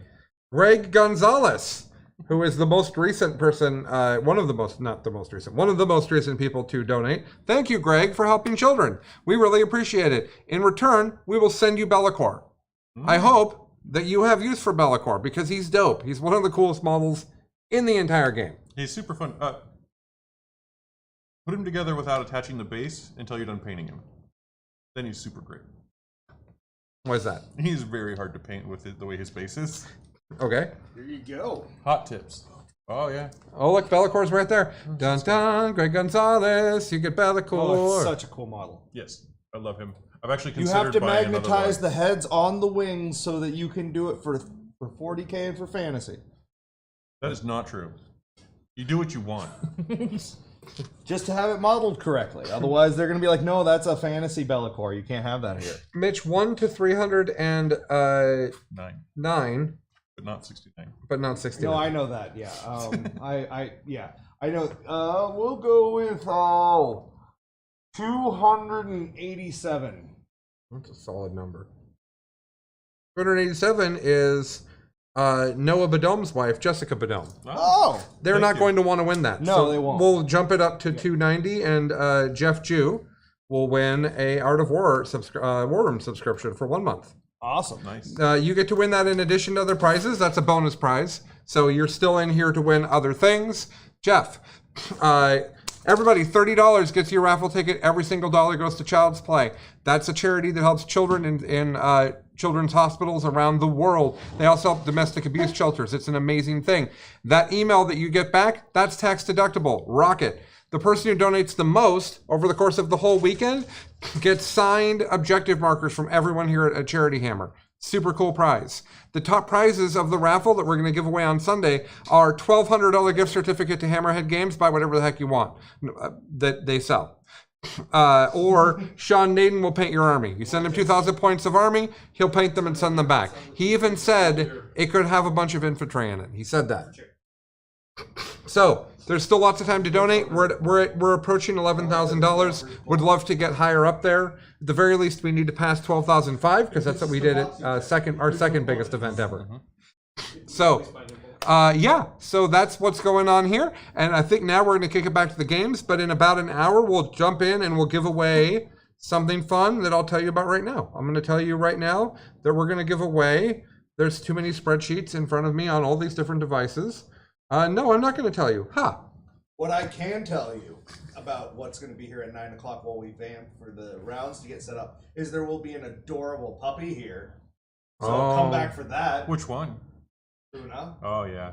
Yeah. Luna's pretty cute. Luna's pretty cute. All right, guys, we'll get back to the game. See y'all soon. Okay. And we're back, guys. We'll be transferring over to game number 1. See how that's going with Sean and Noah. Game number 1. Okay.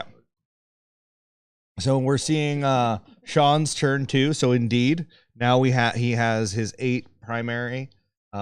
We're seeing a really nice tight game here. To start with, there is no clear being ahead right now.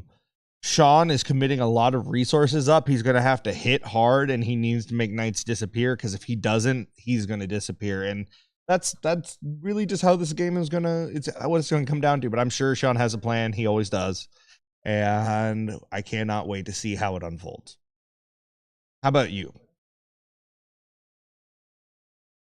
I'm excited to see what Noah's plan will be moving forwards. Because it can't just be keep big knights back anymore. He's going to have to engage with them because he's lost several of his smaller knights.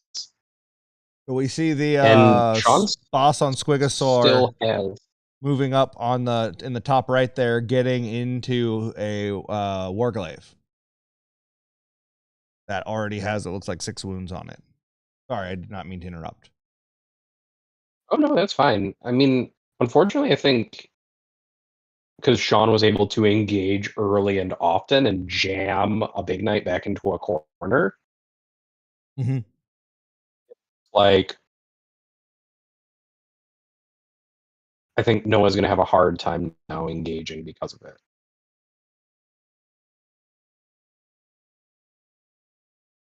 Because he's still kind of trapped in that corner. He is. He hasn't really gone very far out of it. So I think this is actually... Sean can take board presence really easily and kind of pick up those armigers while the big knights kind of try to negotiate their way out.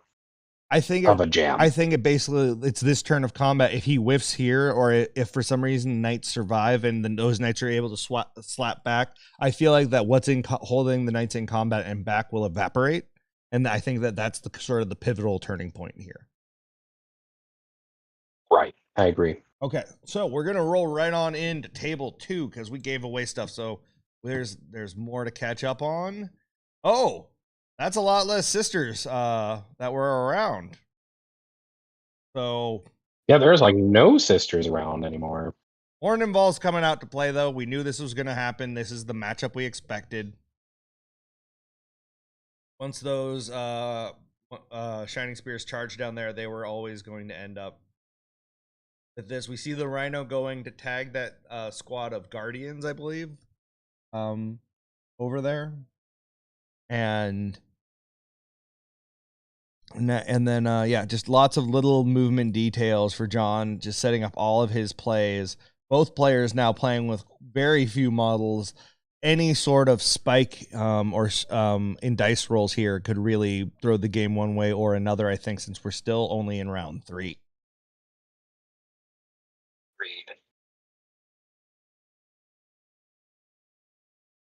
Moving right along. Yeah, John does have a pretty commanding lead, it looks like, in secondary points especially, and has managed to deny Hank most of the primary points so far. Yeah, no, I think John definitely has the ball is in Hank's court to make this happen. But there are few enough models around that if Morninval just decides not to make saves, or if Shining Spears just decide to be bosses on theirs, there definitely could be a swing one way or the other. We're gonna roll right on into table 3. Here we are.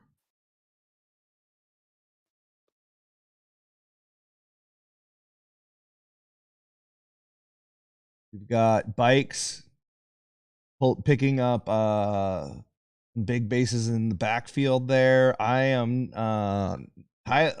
this has stayed tight, and I am not seeing a lot of Tyler's models still kicking around. Swarmy's still on the table, down in that lower left quadrant. And then it looks like we've got some gargoyles possibly up in the middle there.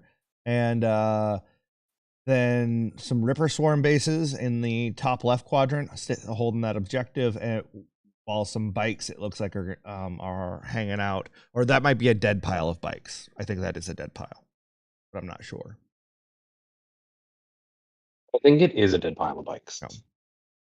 It looks like there has been a little bit of a change. It looks like, according to our notes, there was a super smite. Tyler managed to bring in a lot of his reserves and got R&D and psychic interrogation off again, although he only got 2 mortals on that super smite that I just mentioned.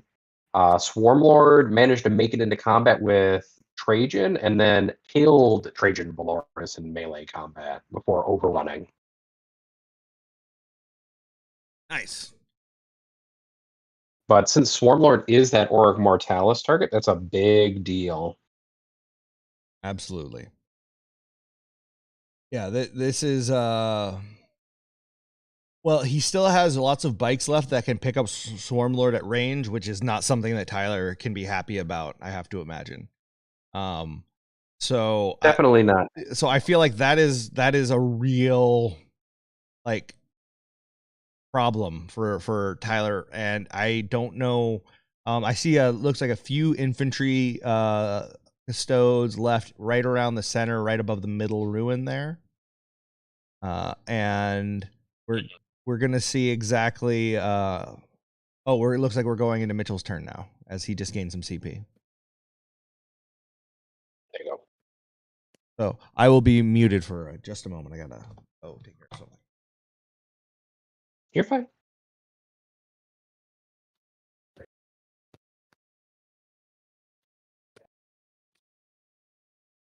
And looks like Tyler is not getting a lot of primary points, though, based off of what I'm being told. A 0 for primary for Tyler.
Yeah, so that is 2 turns in a row that Tyler's been held to 0 on primary points.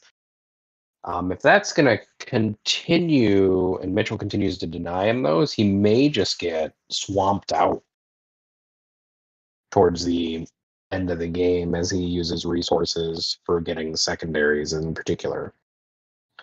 Although it does sound like Mitchell is starting to gradually lose his combat units to Tyler, so probably will come down to whether or not we see some effective melee combat coming out. So we've got Psychic Interrogation going off there. So he will get 3 more points for Psychic Interrogation. So he's got 12 on Psychic Interrogation.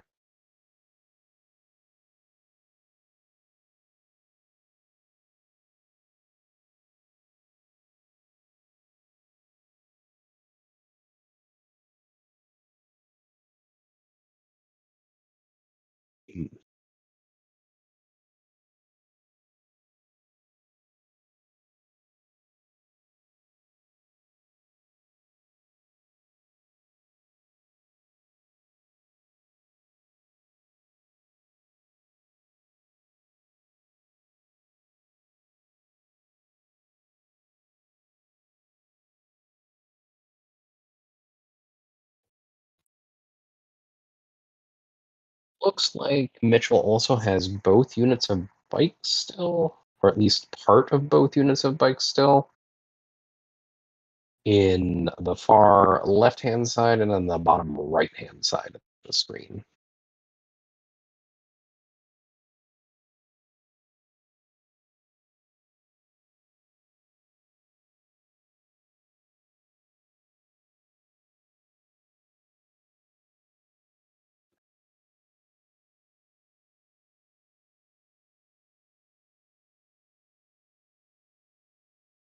And we're back.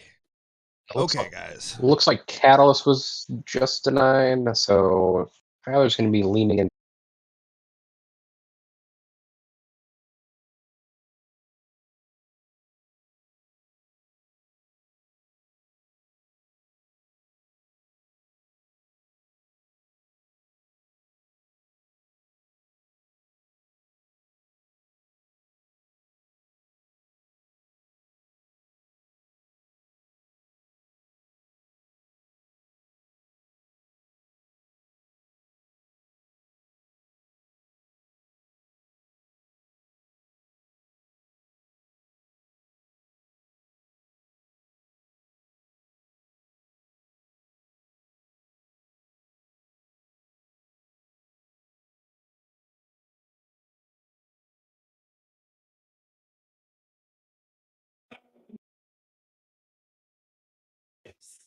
I got you guys.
All right. Are we still working with Streamlabs being down then? Is it just me talking to myself in chat? Oh no. All right. Looks like we're still on technical difficulties for just a little bit longer, folks. As we try to figure out what is going on, or maybe it's just my stream that's crashed and everything is fine.